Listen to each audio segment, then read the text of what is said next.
لازم جون يجي ينزل يشيل. بص، هي الفتره دي الاهلي كان فيها جامد والزمالك كان فيها جامد. انت عارف انا بلاحظ الفرق ده كمان بالذات في ايه؟ مش في المكسب، في الخساره. لما لعبت معاه انا هو بقينا بص احمد حسام تحديدا اتعرض لظروف شخصيه. حاجه بسيطه كده تقول لك الجيل ده كان عامل ازاي مع بعضه. لا هو اصلا دي زاويته، مش هو اللي كان مثلا اللي حصل قبل كده، ده كان صدفه. مساء الخير، اهلا وسهلا بحضراتكم. انا محمد شكري وانتم دلوقتي مع بودكاست كينج اللعبه في ملعبنا احنا، واللي جاي حكايه تستاهل تتحكي. حكايه النهارده حكايه ضحك مبدئيا. يعني انا مش جايب ناس نجوم في العابها، انا جايب 2 صحابي اكشوالي يعني.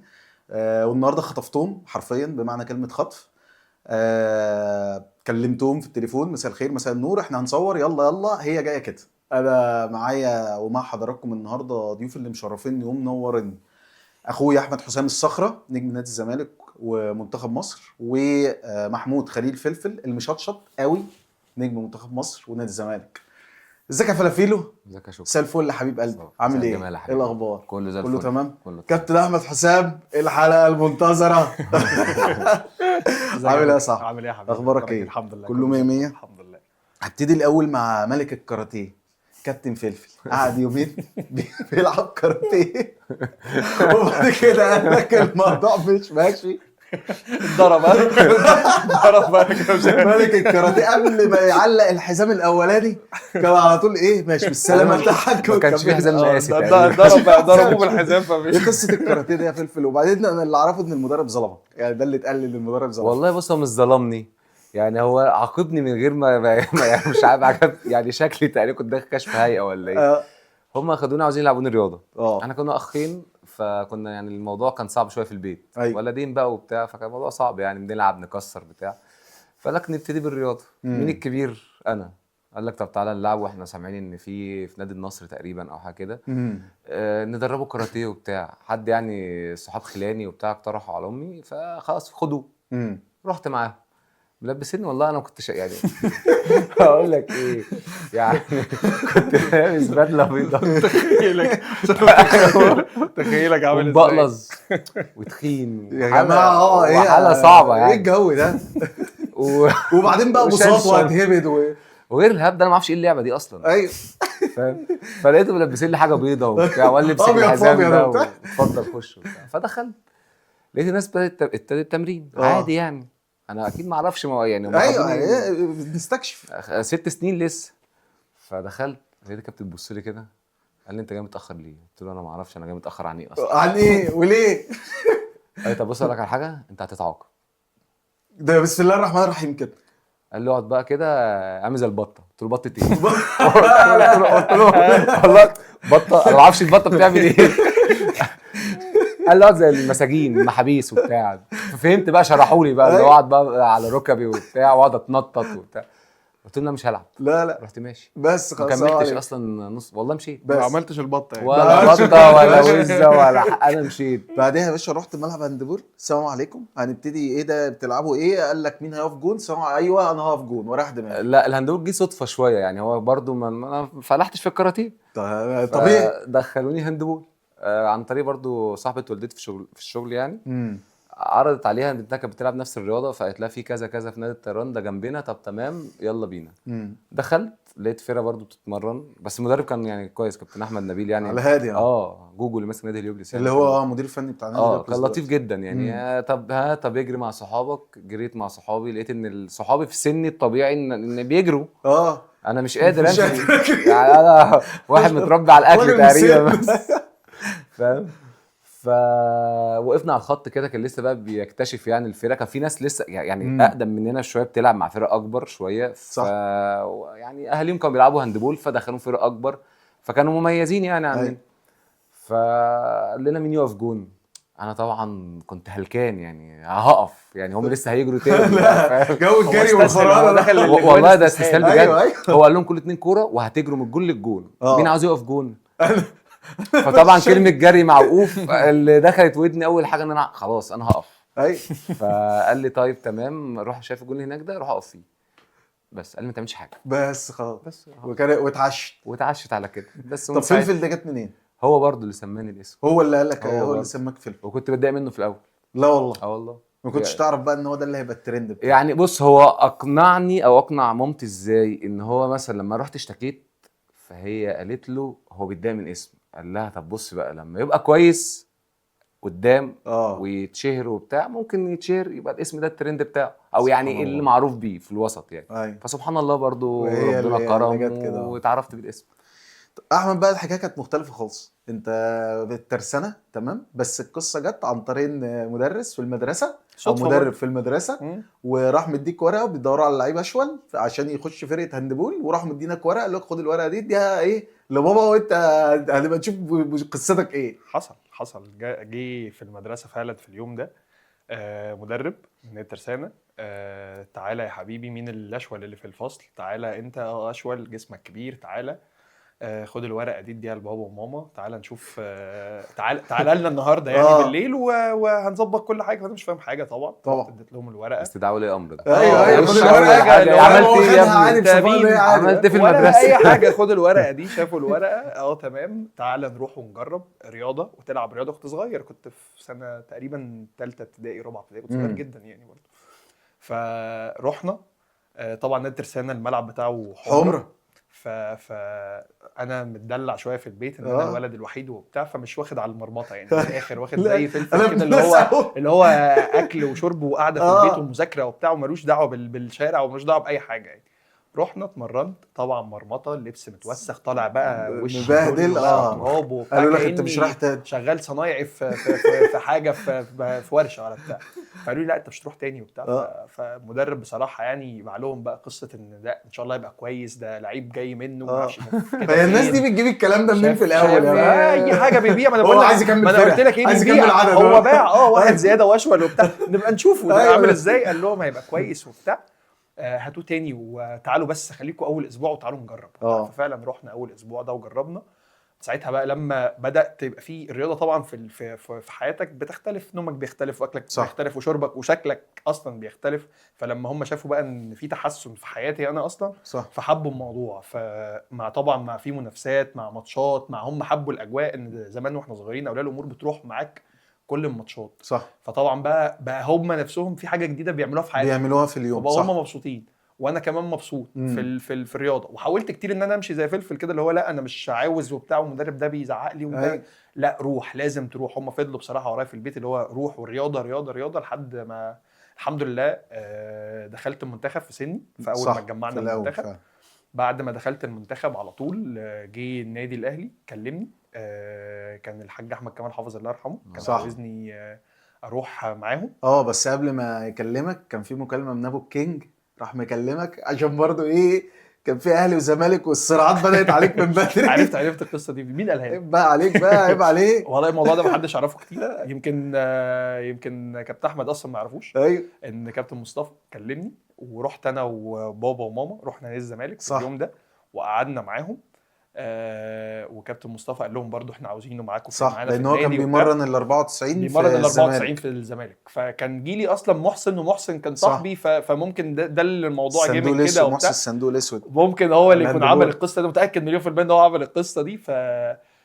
فروحنا وقعدنا. معرفش بصراحه الموضوع باظ ليه ساعتها، انا كنت لسه صغير مش فاهم يعني قوي على درايه ان ليه الموضوع باظ. ممكن كمان خلي بالك بعد النادي ان انت صغير فهنوديك ونجيبك، مش عارف النادي بصراحه كان ايه السبب. بس بعديها بشويه الاهلي زي ما قلت لك كده الحاج احمد كمال الله يرحمه كلمني. انت رحت كمان المنتخب من الترسانه قبل ما الاهلي المنتخب من الترسانه بعد كده بقى زي ما بقول لك كده انت في كام لعيب في كذا نادي ما كانوش معروفين قوي بالنسبه للاهلي والزمالك، بداوا يتخطفوا من الاهلي والزمالك لما دخلوا المنتخب جيلهم ده تعالى انت الاهلي وانت الزمالك، وبدات الخناقه على اهلي وزمالك.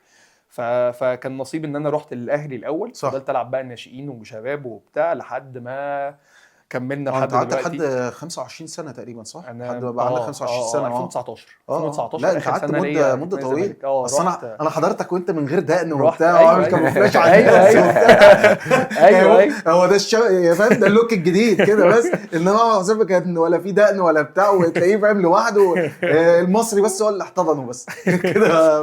بقول لك بصراحه يعني كانت طبعا فتره كويسه طبعا مع الناس اللي عشرتها في الاهلي. طبعا الناس كلها ناس محترمه، ودلوقتي طبعا مع الناس اللي في الزمالك الناس كلها محترمه. لا ده انا هاجي لك، ده انتوا قعدتوا فتره طويله جدا فرقه كامله مع الاهلي، جيل جامد جدا. بس انا عايز ارجع كده لفلفل، بس في حاجه كده ان ناس كتير ما تعرفش ان فلفل كل الناس حتى اللي اتفرجوا على حلقه لوكا كانوا كلهم فاكرين ان الطيران زمالك. لا، هو في سنتين كده فلفل راحه وطلع الجيش. فبس قبل ما تحكي على طلائع الجيش، انت الاول يا فلفل من الناس، وانا كنت بتابع القصه دي، انت من الناس القليله اللي كانت بتلعب الصبح مع مواليد 90، بعديها مع مواليد 88. يعني انا 88 فلعبنا ضد الطيران، فكان معروف 3: فلفل اللي واقف جون، وعمار، ولوكا. حتى انا قلت عمار وانا مع لوكا في الحلقه اللي فاتت.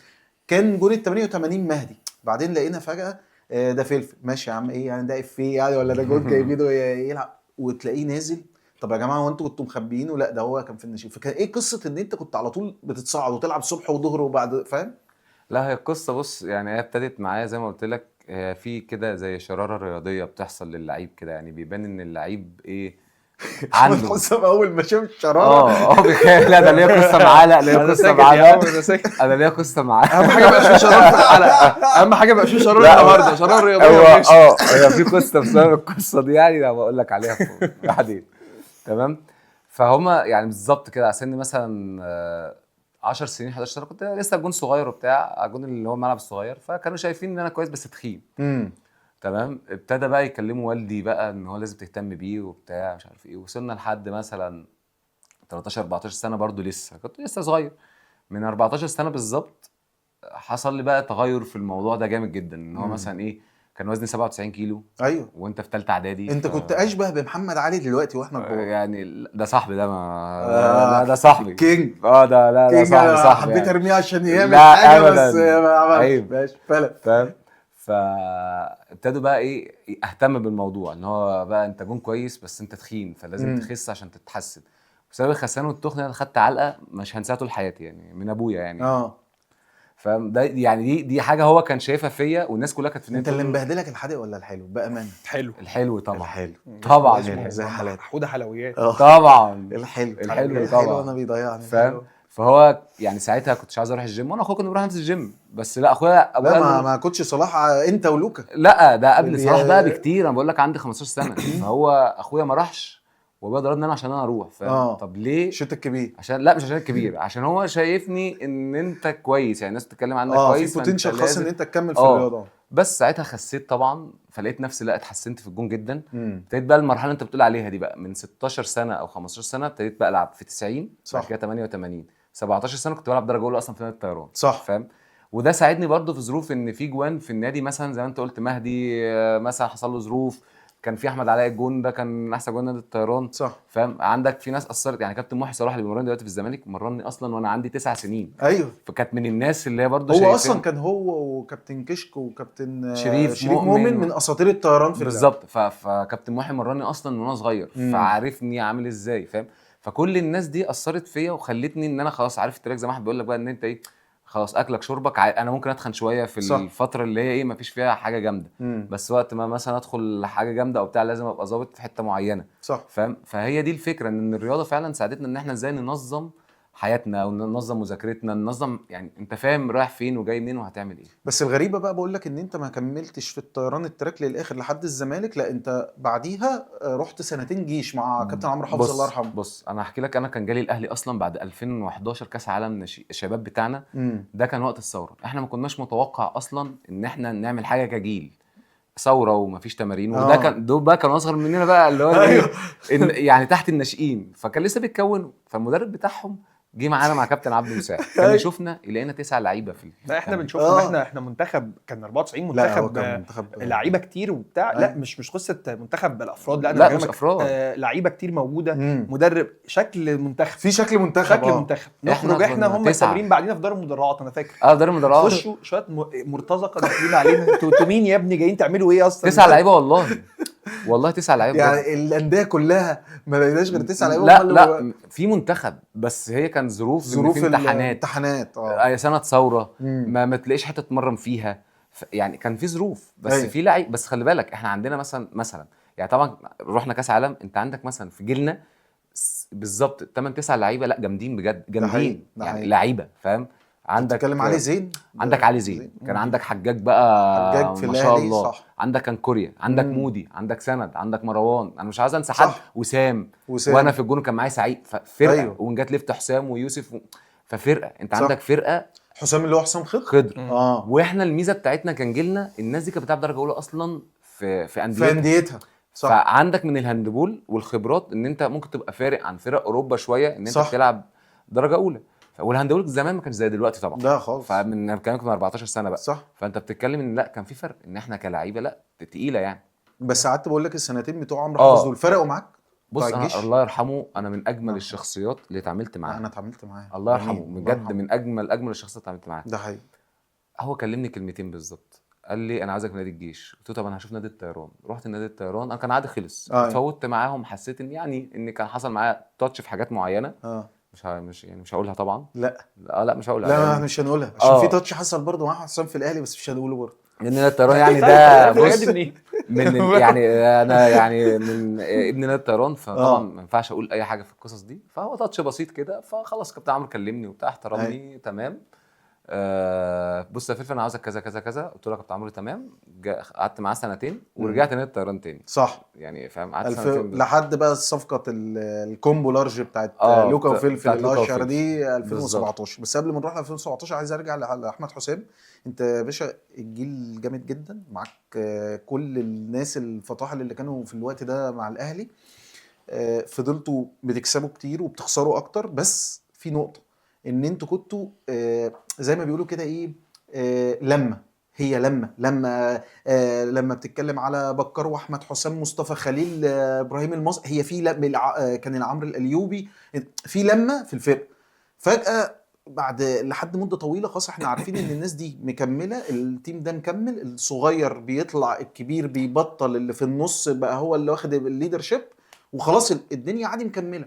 فجاه كده بدون اي مقدمات حصل شبه فركشه كده في الاهلي. فركشه بمعنى ايه؟ ان انت ومصطفى خليل مشيتوا بعديكوا في عقد كده فاهم، اتفرض تقريبا ما بقاش فيه غير اسلام وابراهيم المصري وعصام الطيار ممكن عشان هو كان طالع من صغير. وفايز بعد كده فايز طلع بره، بس انا بتكلم اللي بقى حرفيا مصري وطيار واسلام حسن بالظبط. يعني مش عايز تفاصيل قد ما انا بحاول افهم منك ايه يعني الدنيا كانت ماشيه خلاص في تراك، ايه اللي حصل في التراك ده في النص يعني؟ بص يعني هو زي ما احنا بنتكلم، انت السبب اللي انت بتتكلم عليه مش هينفع برضو، يعني مش حاجه تتقال، حاجه عاديه. بس الفرقه نفسها انت بتتكلم ان انت لعبت مع جيل، يعني الحمد لله انا كنت من الناس المحظوظه ان لحقت الجيل ده في الاهلي، ولحقت الجيل اللي انا لعبت معاه برضو في الزمالك. انا محظوظ جدا جدا، لعبت جنب بقى احسن ناس في مصر هنا واحسن ناس في مصر هنا. فجيل الاهلي ده احنا قعدنا فتره مع كابتن عاصم الله يرحمه، كسبنا كل حاجه. وكابتن مع كابتن طارق برضو، حضرت كابتن طارق واتمرنت مع كابتن طارق. انت عندك محمد ابراهيم، عندك ابراهيم المصري، عندك اسلام حسن، مش عايز انسى حد، كريم السعيد، عبد الوارث. الناس دي انا شفت معاهم اللي هو ازاي، وده يمكن ده اتعلمته انا لما كبرت دلوقتي شويه، اتعلمت الحاجات دي منهم هم. كانت ايه الميزه في الجيل ده في الاهلي؟ ما انا بقول لك اتعلمت منه ان انت ازاي تبقى عندك مسؤوليه، ازاي يبقى عندك سيستم، ازاي تبقى لعيب محترم لنفسك، محترم كل تفصيله في حياتك، في التزامك، في اكلك، في شربك، في نومك، في كل حاجه. هو انا شفت ده بيحصل مع الكبار، يعني شفت الكبار قدامي بيعملوا كده. عارف انت لما تاخد ريفرنس قدامك حد كبير بيعمل الحاجات دي، انت لوحدك بدات تقلدهم، بدات تعمل زيهم، وساعتها بدات انا اخش جوه الفرقه. وفرقت معاك ان الناس وقفت معاك في النقله من ترسانه للاهلي دي؟ طبعا انت كده انا الاول كنت ناشئين فما حضرتهمش في الاول، طبعا كنت صغير طبيعي. لعبت ناشئين ولعبت شباب. بعد الشباب وانا في الشباب بدات اطلع معاهم مع كابتن طارق فتره، مع كابتن عاصم فتره، اطلع وانزل مع فرقتي لحد ما جه وقت ان احنا نطلع درجه اولى. فانت طبعا انت بالنسبه لهم لعيب جديد، انت لعيب صغير، فانت انت في الاخر في كل حاجه حتى تثبت العكس، يعني انت في الاخر في كل حاجه لحد ما تبقى انت جدير بان انت تخش جوه الناس دي، تخش جوه الفرقه. فهو ده اللي عملوه معايا، ان انت شافوا منك ان انت بتعمل ايه، ازاي تمرينك، التزامك، ماتشاتك، بتموت نفسك ازاي في اللعب. صح. لما شافوا ده بدات انا اخش في وسطهم واحده واحده، بقوا يضموني ان انا بقيت صاحب الناس دي، ما بقوش سن كبير. يعني انت كان اكبر الناس في الفرقه كريم السعيد، محمد ابراهيم وعبد الوارث، صح. بقوا بيتعاملوا معايا كاني لحد تقريبا عبد الوارث كان كابتن فرقه 2017 كريم سعيد انا حضرت كريم سعيد كابتن فرقه، وبعد كده عبد الوارث كابتن فرقه، وبعد كده محمد ابراهيم كابتن فرقه. صح. فالثلاثه مع كل واحد فيهم حضرته كابتن فرقه ولعبت معاه، فكل واحد فيهم انا شايف منه هو بيحتضن الناس ازاي الصغيره وبيعامل معاهم ازاي. صح. لما انت بتديله ده انت اديت له الحاجه اللي تخليك تخش جوه الناس دي. باجيو مصري، انا مش عايز انسى حد يعني، اسلام حسن مش عايز انسى حد. الناس دي كلها فعلا فرقت معاك وبتسبورت، يعني مش انت مطمن. يعني انا بلعب جنب مصري، فمصري مطمني. مثلا انا بلعب جنب اسلام، فاسلام بيديني حاجات اعملها. بره الملعب تلاقي محمد ابراهيم جاي بيكلمني في معلومات اللي هو اعمل كذا، لا خلي بالك مش عارف من شكلك في التزامك، فمش عارف. كريم السعيد كان نفس الكلام. فالناس دي اللي خلتك ساعدتك ان انت تبقى كونت حتى شخصيتك كليدر في الملعب. الله ينور عليك. صح. بعد كده انت بدات تنقل ده دلوقتي حاليا، يعني تنقل ده للي موجود معاك. لا هنجيله، ما احنا هنتقابل. انا اتربيت على كده فهعمل كده. هنتقابل لما انتوا الاثنين هتتقابلوا. بس انا هرجع لفلفل في النقطه بتاعت الصفقه اللي هي البومينج بتاعت فلفل ولوكا. احنا قعدنا فتره في موضوع لوكا وفلفل دي رايحه جايه رايحه جايه رايحه، وواحد لوحده، طب خلاص فلفل لوحده، طب لوكا لوحده. حتى انا اتكلمت مع لوكا في الحلقه اللي فاتت في القصه دي، لحد ما لو انا متذكر صح كان استاذ رحاب ابو رجيله كان موجود في مجلس الزمالك، وهو اللي راح القصه بتاعت الطيران. بس انا عارف ان فلفل تحديدا شويه اكتر من لوكا كان في قصه الاجوان برضو، لان فلفل القصه بتاعت الزمالك كانت مرتبطه شويه بحته اللعب. يعني فلفل كان عنده تارجت شويه عن موضوع اللعب.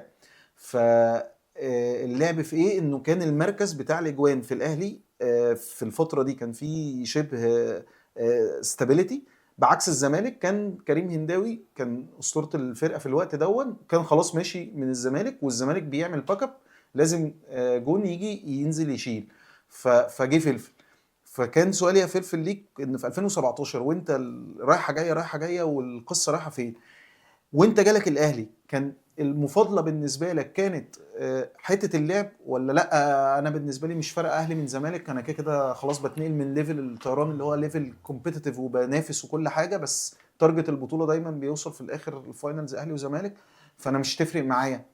بص انا الاهلي ما جاليش في السنه دي، جالي في السنه اللي قبليها. اوكي. يعني 2016 و2015 و2013 و11 كان صح. في مفاوضات مع الاهلي، اللي هو ايه، عندك الرغبه. طب انت عارف الاهلي قبل ما تكمل، بس انت عارف الاهلي اصلا العرض ده كانوا عايزين، او المفاوضات دي بدات معاك ليه؟ عشان انت عملت حته دي ماتش مع الطيران في كاس مصر قصاد الزمالك، كسرت الدنيا. ايوه عيب عليك، انا مذاكر. ما انا بقول يعني، بص هقول لك على حاجه. انا لما كنت في الطيران كنت بلعب ماتشات الاهلي اكتر، احلى من ماتشات الزمالك. ليه؟ ما اعرفش. ده بجد كانت ماتشات الاهلي بالنسبه لي يعني شويه، ممكن عشان مش عارف، بس كان حظ كويس ضد الاهلي اكتر شويه من حظ قدام الزمالك، فاهم؟ فدي حاجه. الاهلي ما كلمنيش سنه 2017، الاهلي كلمني قبليها بسنه. صح. بس الطيران ساعتها كنت لسه بقى لي سنتين تقريبا في عادي. فالطيران اصلا رفض الفكره ساعتها. المدرب اللي كان ماسك قال لك لا انا مش هسيب اي حد فيهم، مع ان الاهلي كان عرضه اصلا اكبر صح. من السنه اللي بعدها بتاعت الزمالك. صح. مجلس الاداره والمدرب رفض. جت 2017 كان بقى لي سنه، فالطيران قلت لهم، كان في مشاكل ماديه ساعتها تقريبا في الفرقه. ده حقيقي. فساعتها قلت لهم انا مش هجدد، يعني انا مش هجدد، يتبعوني الاول نادي هيجي لي تمام، او خلاص انا همشي فري السنه الجايه وانتوا كده كده مش هتاخدوا مني حاجه. فساعتها نادي الزمالك كلمني، كريم هنداوي ساعتها كان جاي له حاجه في تركيا بس صح، كان تركيا. راح مكلمني قال لي الوضع 1 2 3 4. قلت له بس يا كريم انا ما عنديش مشكله طبعا، اكيد ده شرف ليا يعني. قال لي طب خلاص. انتوا بس مركزين في القصه دي، مين اللي كلمه؟ كريم هنداوي اللي كلمه، عشان بس هنيجي للقصه دي معاهم هما الاثنين، كنا مع بعض في المنتخب. تمام. فراح كابتن رحاب، وكان ساعتها كابتن رحاب وكابتن احمد العطار تقريبا جم نادي الطيران، كان في رمضان. جم نادي الطيران واتكلموا مع الاداره عليا انا ولوكا بس. وساعتها النادي تمام موافق يعني. وكان مع ان العرض اللي جه اصلا من الزمالك كان بالنسبه للي جه للاهلي لا، بالنسبه للنادي اقل، بس النادي ساعتها وافق عشان احنا ما كناش هنجدد. صح. بس وصلنا بقى لمرحله ان انت 2017 خلاص انت رحت انت ولوكا الزمالك. اول ما نقله بقى من الطيران للزمالك، لان احنا كده هنبتدي نتقابل انتوا الاثنين الايام هتجر. الاول قبل اي حاجه، انت رحت الزمالك كده الاول، فدي معروفه. لما انت كنت في الاهلي لعبتوا اكيد ضد بعض، اكيد ضد بعض. طبعا كتير. حلو. وبما انك بقى لعبت، كنا بنلعب في السنه 9 مرات تقريبا. 9 مرات في سنه لعبنا. الجيل اصلا قريب. حلو. بامانه وش كده، انت كنت قفشه؟ مش قفشه بس او انت كنت قفشه؟ ماتشاته حسب يعني. انا اول مثلا كنت افتكره بيشوط زاويه مثلا معينه من حته مش هينفع اقولها طبعا دلوقتي عشان هو معايا بس بعد كده كنت بعمل حاجه غلط مثلا، فبعد كده بعد الماتش عرفت لا هو اصلا دي زاويته، مش هو اللي كان مثلا اللي حصل قبل كده ده كان صدفه، فاهم؟ فانت تبدا بعديها بقى هو خلاص حظك في ماتش وصد منك مثلا في ماتش كورتين 3 في الحته دي، فانت الماتش اللي جاي يعني تبدا تفكر هتغير ازاي عشان تلعب، لكن مفيش حد كان راكب على حد. لا خالص. صح. بس في النقطه بتاعت ان انتوا لعبتوا ضد بعض والماتشات كانت كتيره جدا، ايه اللي انت من وجهه نظرك كنت بتشوفه بيميز الاهلي في الوقت ده عن الزمالك في الاوقات اللي انتوا كنتوا بتكسبوا فيها مع الاهلي؟ وايه اللي فلفل برضه هيقول لي ايه اللي كان بيميز الزمالك وخلاه بيعمل تقريبا يعني ماتشات كتيره زيرو ران على الاهلي في بطولات كتيره في التوقيت ده او في الفتره دي؟ كان ايه اللي بيميز الحته دي هنا والحته دي هنا، بما انك شفت من الناحيه دي شويه اكتر حتى من الفلفل، لان انت حضرت هنا وهنا كاهلي وزمالك، بس انت حضرت الاهلي في الفتره دي وفلفل كان حضر الزمالك في الفتره دي، قبل ما نتكلم على الفتره اللي احنا فيها دلوقتي. بص هي الفتره دي الاهلي كان فيها جامد والزمالك كان فيها جامد، يعني الفرقتين كانوا جامدين، فالماتشات كلها كانت بتبقى ماتشات حلوه. يعني ما بتبقاش في ماتش اهلي وزمالك انت بتقول ان الفرقه دي بتكسب من اول ماتش ولا الفرقه دي نازله تكسب من اول ماتش. انت الماتش كله جوه الملعب انت الفرقه اللي فايقه في اليوم ده بتنزل تكسب. صح. لكن ان انت تقول كان في فرقه راكبه على فرقه، لا احنا مثلا يعني احنا كسبنا 2015 كسبنا كل حاجه، كسبنا 2015 انا ما كنتش موجود. كسبنا احنا كل حاجه. صح. بعديها 2016 2015 الزمالك اللي كسب، 2016 الاهلي اللي كسب، تقريبا 2017 عشان انت جيت 2017 بقت فرقتين بطولتين وبطولتين. 2017 هم كسبوا محلي واحنا كسبنا القاره اللي هو بطولتين هنا وبطولتين هنا وانا بقول لك الفرقه رايحه جايه. انت عندك هنا كان ده تقريبا قوام المنتخب كله، يعني انت عندك في الفراوده كان محمد ابراهيم واحمد عبد الرحمن، الاثنين كانوا منتخب مصر ساعتها.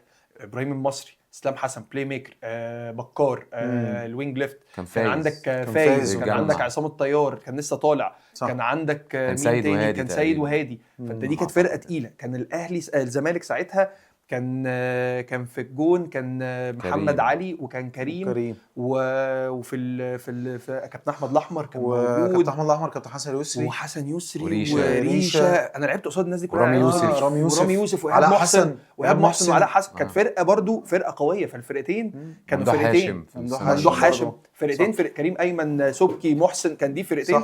فرقتين الماتش كان رايح جاي، كنت انت تتبسط يعني. 9 ماتشات تلاقي مثلا الاهلي كسبان 4 والزمالك كسبان 4 متعادلين في 1 مثلا. الوقت كمان بتاع زمان كان فيه تالنتد اكتر وفي تاكتكس اكتر وبتاع كلاعب. دلوقتي انا بقيت احس ان الماتش قوه وسرعه. الماتش دلوقتي قوه وسرعه. الفرقه اللي بتدافع كويس جدا، نجري حتى الفرقه اللي بتدافع كويس وبتجري فاست بريك يا شكري، هي دلوقتي اللي بتكسب في الهاندبول. زمان كان انت بتحاول تعمل حاجات كتير، كريت لعب كتير عشان تعرف تجيب بالجول، مش زي دلوقتي. يعني الريتم كان اهدى كتير. واقول لك على حاجه يا احمد الصراحه، يعني لا كان حجم اللعيبه التالنتد كان اكتر بكتير طبعا. يعني انت تشوف الاسامي اللي انت قلتها دي هتطلع لي 3 4 تالنتد هم عندهم موهبه اوريدي. في الزمالك في 3 4 برضو نفس القصه هم تالنتد، هي دي موهبه ربانيه. دلوقتي انا بحس ان القصه بقت ايه، صناعه، انا بصنع لعيب، بصنع بطل، فاهم اكتر منها دي. لا هو انت دلوقتي عشان تجيب اصلا لعيب في الدوري عموما تجيبه اهلي او زمالك بتتعب يعني. الاول كنت مثلا تفتح كده ايه مثلا الجيش مثلا سبورتنج سموحه مش عارف ايا كان الفرقه يعني طيران، فبتختار منه مثلا 2 3 لعيبه تعرف تخش فيهم تعرف تجيب اللي انت عاوزه. دلوقتي عشان تجيب لعيب او 2 في اهلي او زمالك في السنه كلها لا قصه. واللعيب ده اصلا هتلاقي هما الاثنين بيتخانقوا عليه لان هو خلاص هي واحد من ندره المواد بقى خلاص. فلازم انت تدخل هنا وانا ادخل هنا انت انا انما الاول مثلا لو مثلا الاهلي خد اكس مثلا الزمالك خد واي مثلا. ايوه انت لسه هو قايل جيل ال 94 كانوا دخلوا كل واحد خد 2 3. لا وخد بالك ده اللي كان بيتعكس على الدوري برده. ما هو فلفل ما هو عاش في الطيران وعاش في الجيش سنه فلفل كانت فرقه رخمه جدا، كانت فرقه جامده. طيران كانت فرقه جامده، جزيره كانت فرقه جامده، هليوبلس كانت فرقه جامده. هليوبلس كسبت الاهلي. انا فاكر اول مره طلعت ليا في حياتي مع كابتن طارق، كنت لسه متصعد كاس مصر في صاله 2015 لو انا متذكر. كابتن 2000 هقول لك انا كنت في الجيش. لا كنت في الجيش مش 2015 2014 او 13 14 ان هي كسبتنا احنا في السيمي فاينل. ايوه فلا كانت سموحه كانت فرقه جامده، سبورتنج كانت فرقه جامده. كانت السبورتنج فاكر سنه في الدوري كابتن عاصم الله يرحمه اتعادلوا او كسبوا ولعبنا ماتش فيصل في صاله الاهلي وساعتها الاهلي خد الدوري. فانت كان عندك في بجد 8 فرق هم بينزلوا ويعجنوا في بعض في الدوري. كان في خناقه يعني. طب فلفل النقله من طيران لزمالك، اوضه اللبس اصلا كان شكلها عامل ازاي؟ مين اول حد اللي هو بقى، هو مش سؤال اكلاشيه قد ما هو فكره ايه الطبيعي برضو، انا جاي فاهم على اصلا انا بسمع حكايات على اوضه اللبس فاهم في الزمالك، فلا عايز اعرف إيه يعني اول ما دخلت كانت القصه سهله ولا لا برضو فاهم انت كاشش مش عايز تحتك بحد، لسه بتقرا المشهد الاول تشوف الدنيا رايحه فين وجايه منين، فكره برضو ان انت زمالك يعني بنلعب يعني تمرين، يعني انت في الطيران عادي صاحب النادي، انا جيت ما جيتش بتاع اتاخرت ما اتاخرتش، انت بقى دخلت فاهم على جو بروفيشنال ولا ولعبوا خصم وفلوس والقصص دي. بص هقول لك على حاجه، هي البدايه انا في نادي الطيران عموما ده بجد، الفتره اللي انا كنت فيها في النادي لا كان النادي فيه نظام لكل حاجه، يعني انا لازم انا يعني انا جيلي اصلا جيل 90 في الطيران كان جيل جامد، صح. فاحنا متعودين ان احنا نكسب. تمام.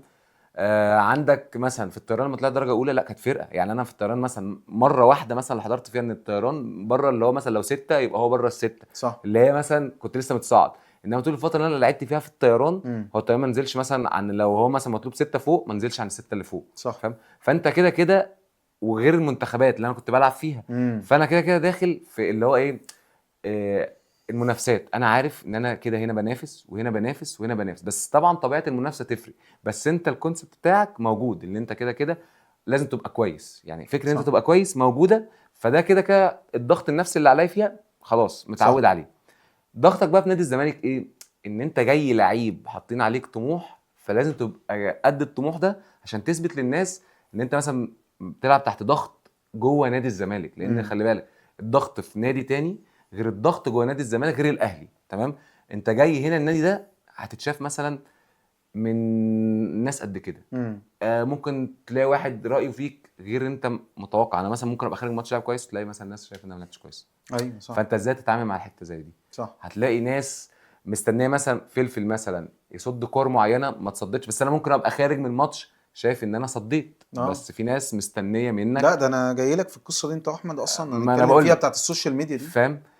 فهي الفكره انت ازاي جوه النادي عرفت تتعامل مع الضغط. اول حاجه انا كان معايا طبعا كريم في المنتخب صاحبي واخويا الكبير، احمد الاحمر في المنتخب، انا ولوكا رحنا مع بعض فدي برضو سندتنا كتير. جه معانا في نفس السنه اكرم يسري وعلي حازم، وعلي حازم فبرضو نفس يعني ايه كنا لسه جايين جداد.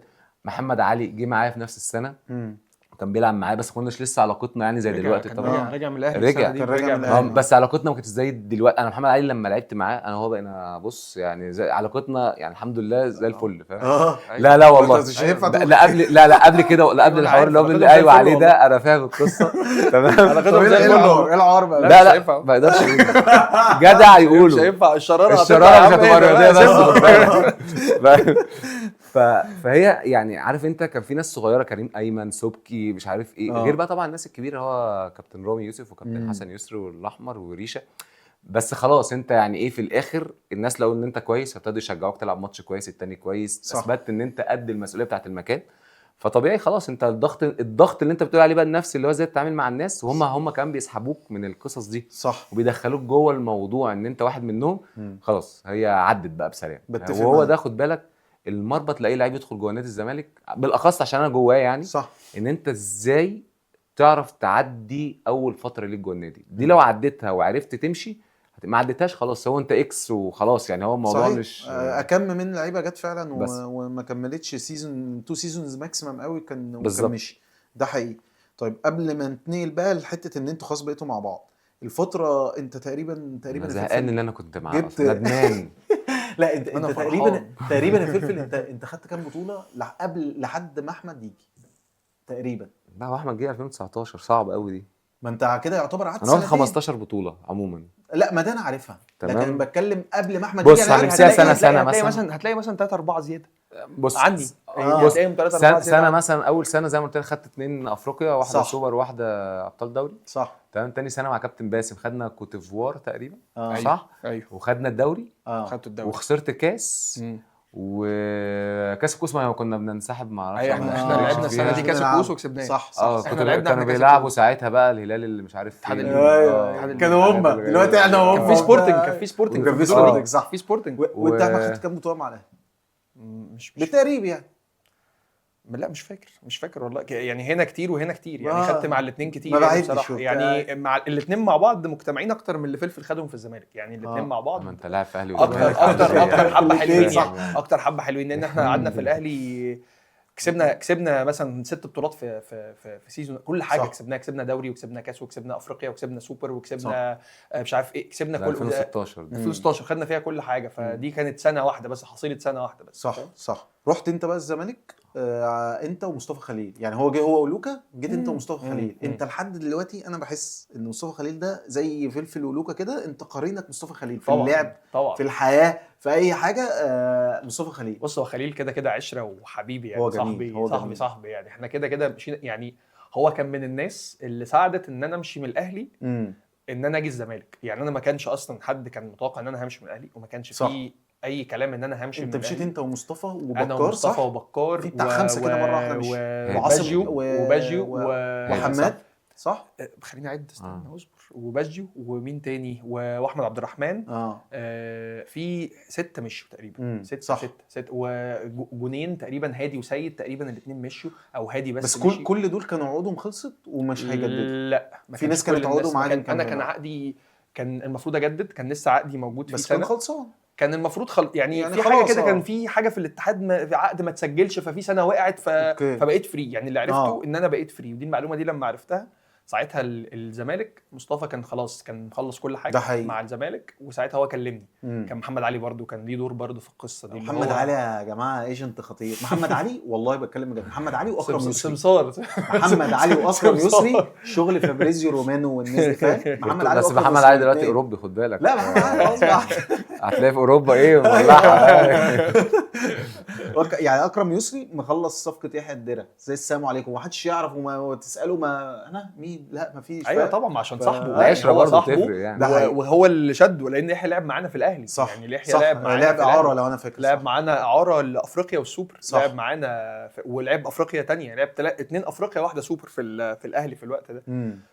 فمصطفى ومحمد علي، رحت قعدت مع محمد علي، وانا كان عندي تخوف اللي هو انا ماشي من الاهلي ورايح الزمالك. فطبعا انا يعني مش زي فلفل ممكن ما يكونش عنده التخوف ده، لان هو ماشي من الطيران، فما فيش منافسه ما بين الطيران والزمالك، اللي هو الخناقه مش ما بينهم.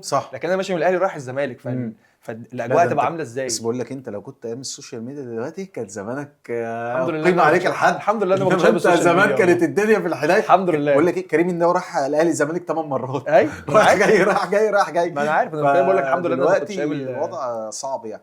بس في ميزه او ادفانتج كانت ليك عن فلفل في ايه بقى، ان انت كنت جاي من اهلي، فانت جاي اوريدي من انفايرمنت شبيهه للانفايرمنت اللي انت رايح، فبيتهيالي دي لما دخلت اوضه اللبس في الزمالك ما في الموضوع ما خدش وقت. بص، اوضه اللبس في الزمالك مختلفه عن الاهلي، خلينا بتفق معاك، مش مختلفه لحاجه وحشه ولا الاهلي حاجه وحشه، لا ليها كيمستري مختلفه، بالظبط ريسبي مختلفه بالظبط كده. هو انا كبير فانا في الحته دي، لكن في الزمالك بجد هو مفيش فرق بين كبير وصغير خالص يعني. في الاهلي ممكن يكون فيه الفرق ده سن حبه يعني، لكن في الزمالك مفيش فرق بين كبير وصغير. تحس ان كل واحد من اكبر واحد كابتن احمد صح. لحد اصغر واحد في الفرقه، هو بيعامل اصغر واحد احمد مثلا، بيعمل اصغر واحد اللي هو عادي، اللي هو بيهزر معاه وبيضحك معاه، بيهزر مع مدبولي دلوقتي او الناس اللي مدبولي ده اصغر واحد 2006. أيوة. هو ما ينفعش اصلا، اللي هو ما ينفعش اهزر معاك اصلا، لكن هو لا بيهزر معاه. هو بيتولد كان احمد الاحمر فاهم، جايب له 4-5 دوري فاهم، اللي هو عادي. لا التعامل والفرقه نفسها صح. احتضانها غير شكل احتضان الاهلي، الاثنين بيحتضنوك وكل حاجه، بس ده احتضنك على طول. انت عارف انا بلاحظ الفرق ده كمان بالذات في ايه، مش في المكسب، في الخساره.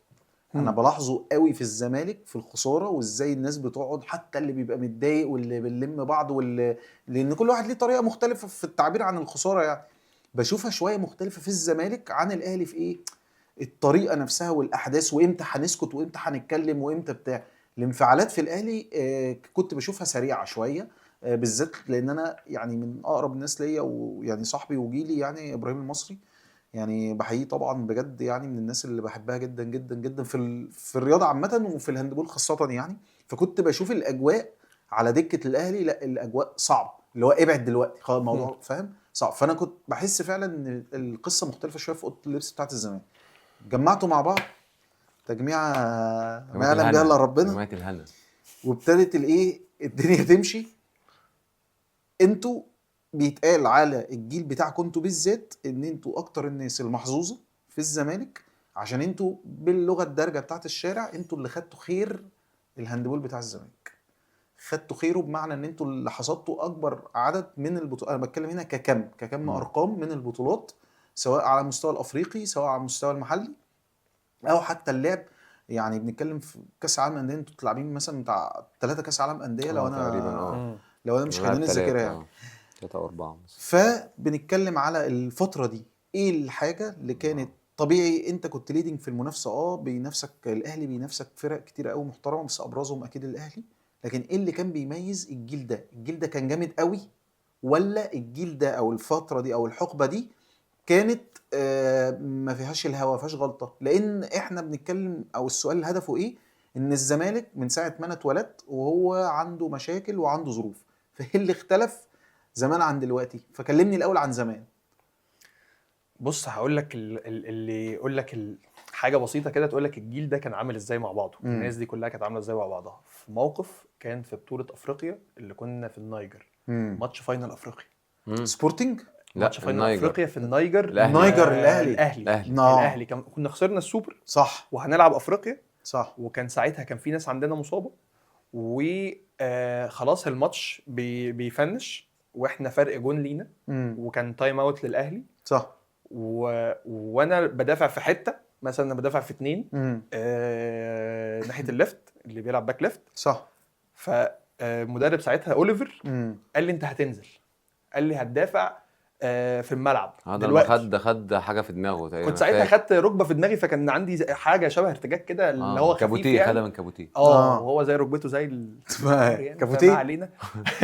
فالمهم كنت قاعد الشوط الثاني كله بره، في اخر بس هجمه دي قال لي انت هتنزل. فانا واقف انا ويحيى جنب بعض، انا واقف في 2 ناحيه الرايت. فبيقول لي انت هتدافع فين؟ قلت له هو قال لي هنا، فلا تعالى هنا. فراح في الاخر انا وهو بنتكلم اللي هو دافع هنا مش هتفرق هتدافع فين، المهم نكسب. انا بدافع في حته ثانيه خالص غير حتتي، ويحيى واقف في حته غير حتته، وفي وينج مش عارفين ده جه منين اصلا. فانت في الاخر الناس دي عاوزه تكسب باي شكل باي طريقه بايا كانت الظروف هي عامله معاها ازاي. صحيح. فده حتى تشكيل الماتش ده انا فاكر في وقت من الاوقات التشكيل ده ممكن ما كانش بيلعب، يعني كان في تشكيل عمره ما لعبش لعب مع جنب بعضه والتشكيل ده لعب وكان كسبان فرق 3. انا فاكر صح. التشكيل ده علي هشام كان مصاب، وكان مودي كنت انا وعلي ومودي ده صح. باك رايت بلاي ميكر باك ليفت. التشكيل ده كنا كسبانين بيه فرق 3 الشوط الاولاني.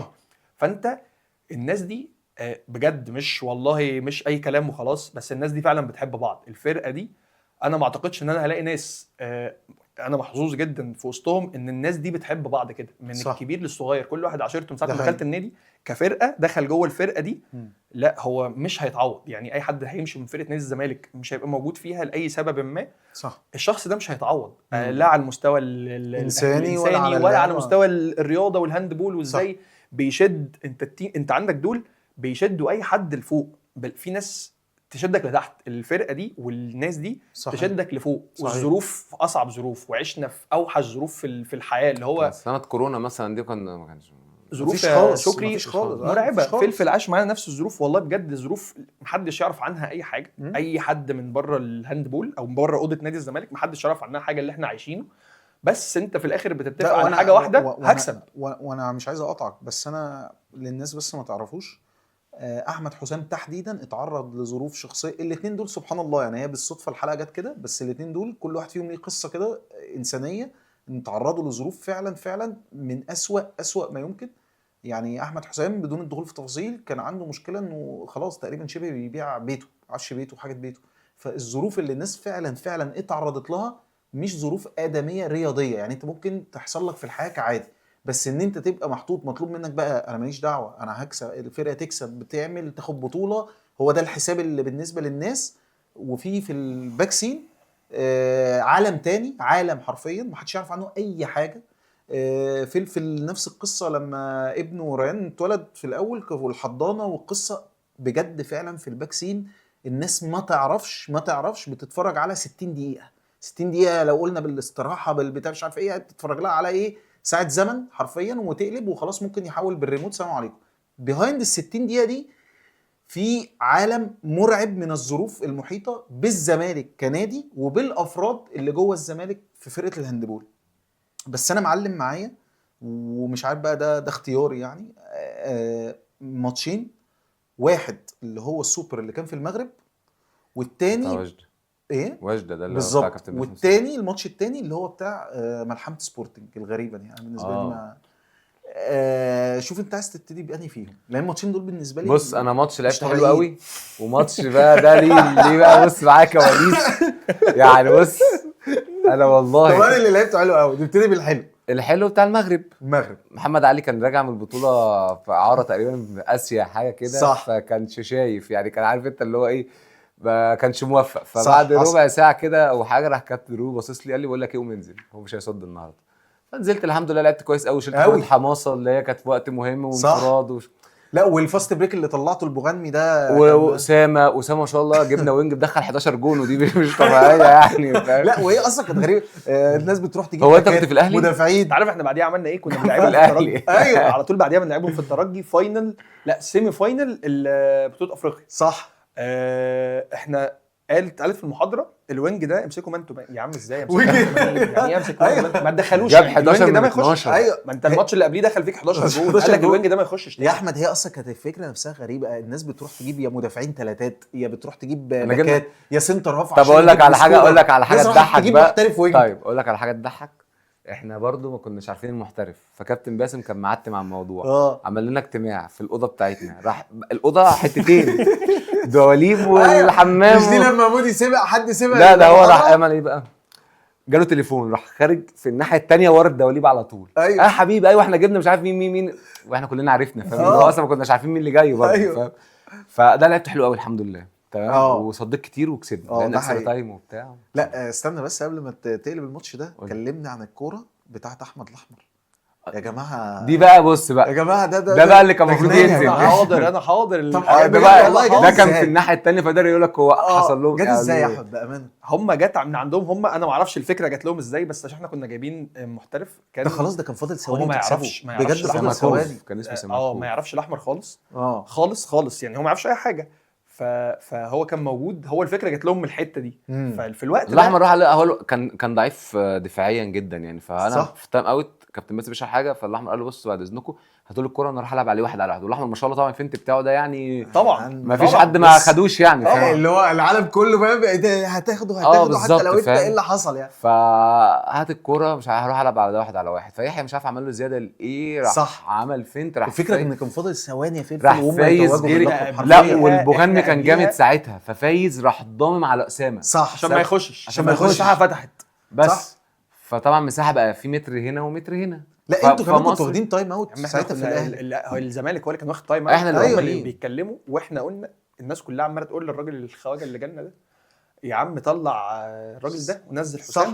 على الاقل ما كانش هيحصل اللفه دي. اللي ايوه يعني صح. كان هيلعبوا طبيعي، وزي ما آه. تيجي بقى جت جون ما جاتش جون كان هيلعبوا خلاص، طبيعي، كنا حاجه فاهمينها. لكن اللي حصل ده حاجه ما حدش فاهمها، اللي هو ليه ما ايه لا- ده ايه اللي جابك الله انت يبارك ايه اللي جابك هنا ايه اللي جابك عمل هنا يا ريس؟ الفنت راح فايز طبعا جرى على اسامه جاب صح. 11 جون أيوه. فالطبيعي ايده منطقي ماشيه صح. منطقي. فطبعا الواد اول ما عمل له كده الواد راح مسك الهوا.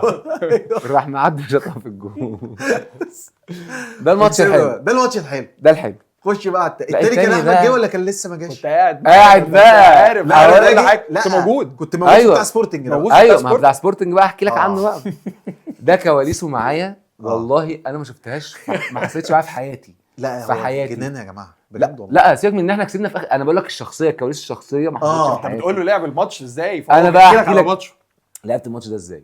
انا الماتش ده طلعنا البطوله احنا 3 اجوان، انا ومحمد علي والسبكي. انا الفتره دي كنت ماشي كويس قوي في الدوري، كنت بصد جدا. فجالي الكابتن روبي قال لي بص يا فلفل، هو كابتن باسم احنا هنعوز منك حاجه، انت اطمنا عليك وانت ماشي كويس جدا ايوه فعاوزين نجوم معاك.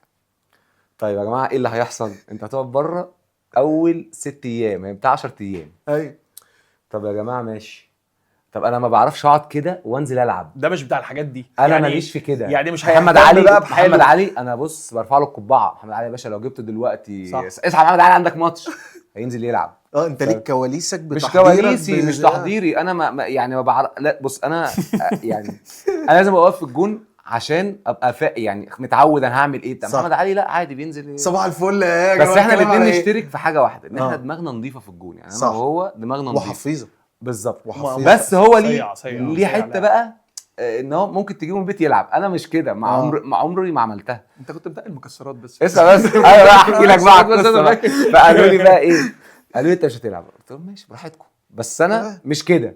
انا قلت لهم انا مش كده، مش دي الطريقه اللي تحفزني انا بيها. ماشي كويس. لا مش تحفزني، قلت لهم انا ماشي كويس قوي فسيبوني انا ماشي كويس. بس انتوا لو عاوزين ده براحتكم انتوا الكباتن وعلى دماغي من فوق. تمام. جه مين؟ علي هشام سافر معانا وجاي طبعا حاجات بقى، احنا رايحين النيجر. قال لك بس ده علي هشام راجع.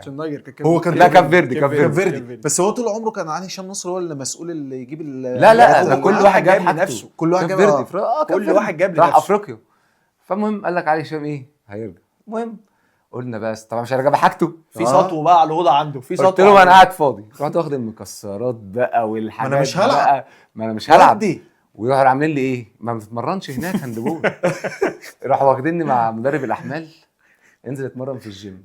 يا جماعه انا عاوز العب هاندبول، انا مش جاي انافس محمد ايهاب في رفع الاثقال. يا جماعه الله يهديكم. وباكل وقاعد فاضي، طب ما بتمرنش، مش عارف اعمل ايه. دايت ورياضه وقاعد وعمال، والاكل طبعا هناك كان صعب، فمش عارف باكل، والاكل اللي احنا جايبينه حلو. طب يا جماعه انت هتبدا الفاينل يا جماعه، طب عاوز العب. راح منزليني في ماتش ايه، ريد ستار في دور الثمانية. لا دور الثمانية. دور الثمانية صح. نزلت العيال اصلا بتشوط في وشي، يعني انا ما عملتش مجهود. هو قال لك بس ده هو كويس. طب كويس فين؟ انا ما عملتش حاجه. انا ما جينا ماتش انجولا، محمد علي بدأ فنزلت اخر 10 دقايق صح. جينا بقى سبورتنج في الفاينل، فانا اللي هبدأ. انا بقى ما كنتش لعبت في الصاله اللي احنا لعبنا عليها الفاينل دي ولا مره. مفيش نفس فيها خالص. ده بجد بقى بجد والله العظيم 3 يا شكري. انا حرفيا مفيش. فانت اتعودت على الاقل، انا مثلا لما لعبت لي مثلا 5-6 ماتشات وبجري في الاول كان في خلاص انا خدت على الاجواء دي. ده كان قاعد بره، انا نزلت بقى بسخن وش احمر ومش فاهم حاجه. ونفسي رايح مفيش خالص. مش عارف انا ايه اللي حصل لي. انا اول مره العب في الحته دي يعني. فوش احمر والكره بتشوط عليا والله ما فاهم حاجه. تمام. نزلت قلت بص، طبعا الفيديوهات الاول ما كانش تحضيري ليها زي دلوقتي يعني. انا لما بتفرج بقيت فاهم بذاكر ازاي عن قبل كده، باخد خبرات بقى طبيعي اكيد. فاتفرجت على سبورتنج عادي يعني، اللي هو بتفرج زي فيلم كده. تمام. فنزلت والله العظيم انا نازل بقول لك وش احمر ومش قادر. اول كره شوت عليها في المقص، والله الكره شوتت في المقص. انا رحت اعملها ازاي؟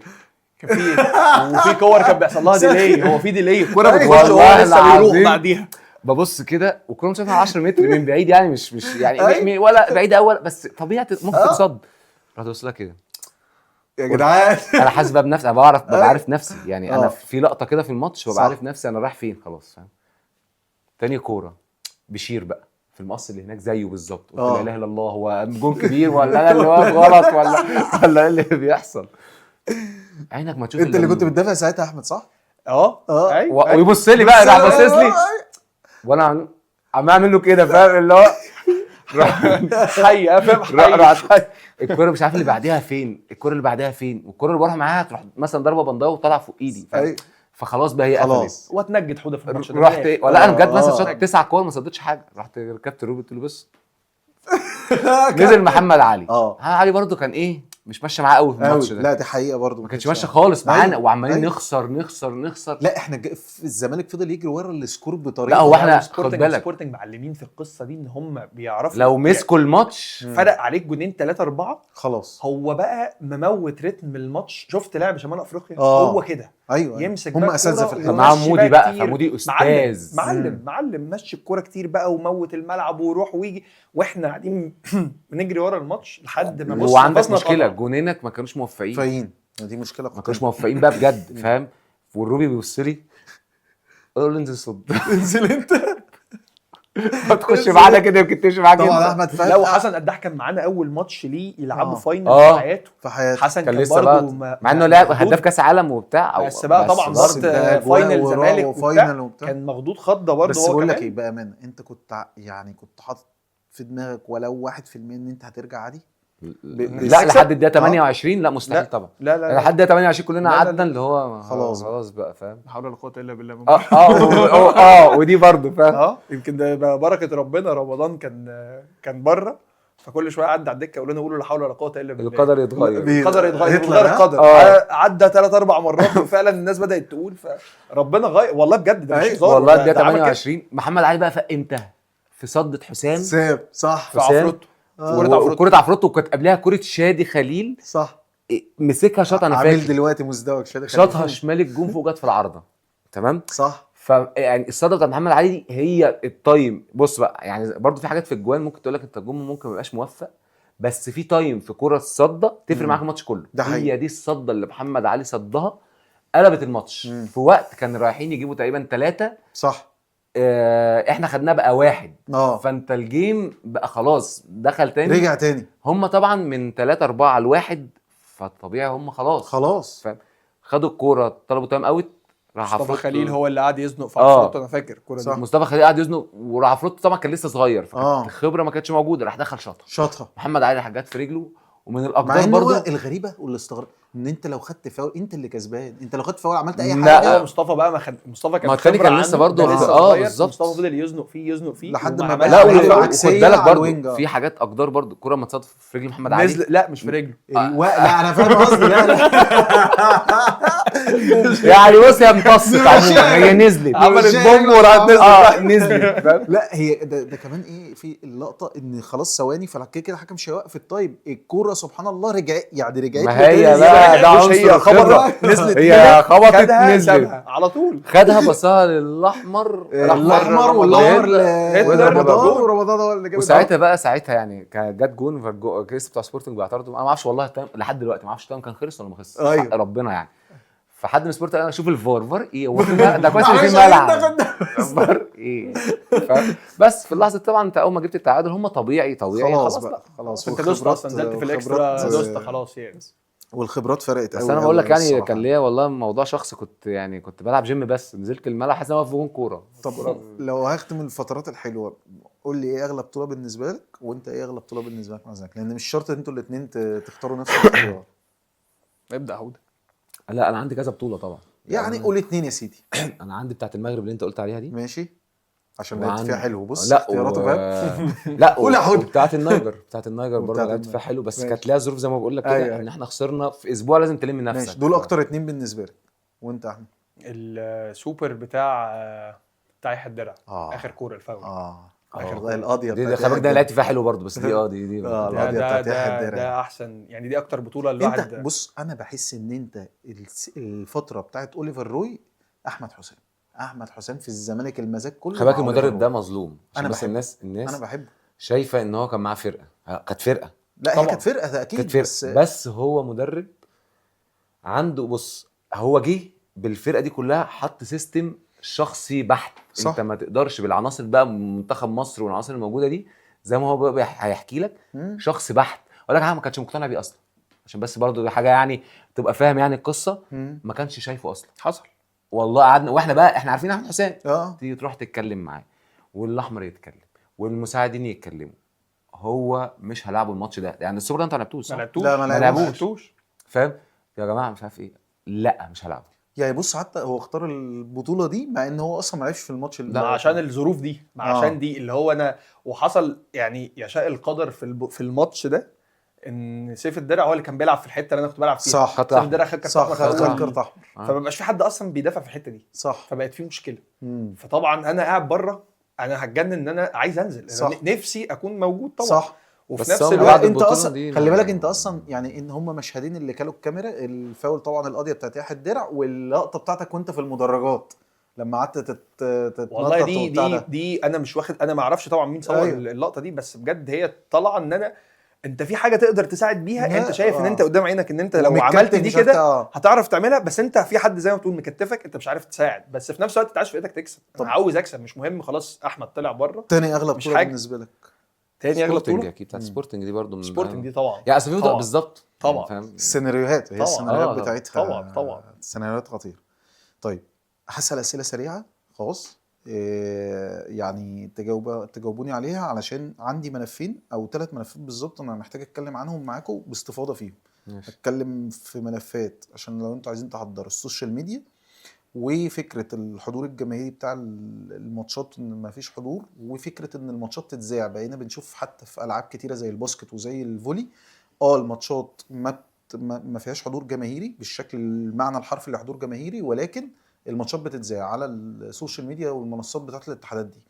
لكن قبل ما اكلمكم في التوبكس دي، محتاج اعرف منكم في اسئله سريعه، مين كينج اللعبه؟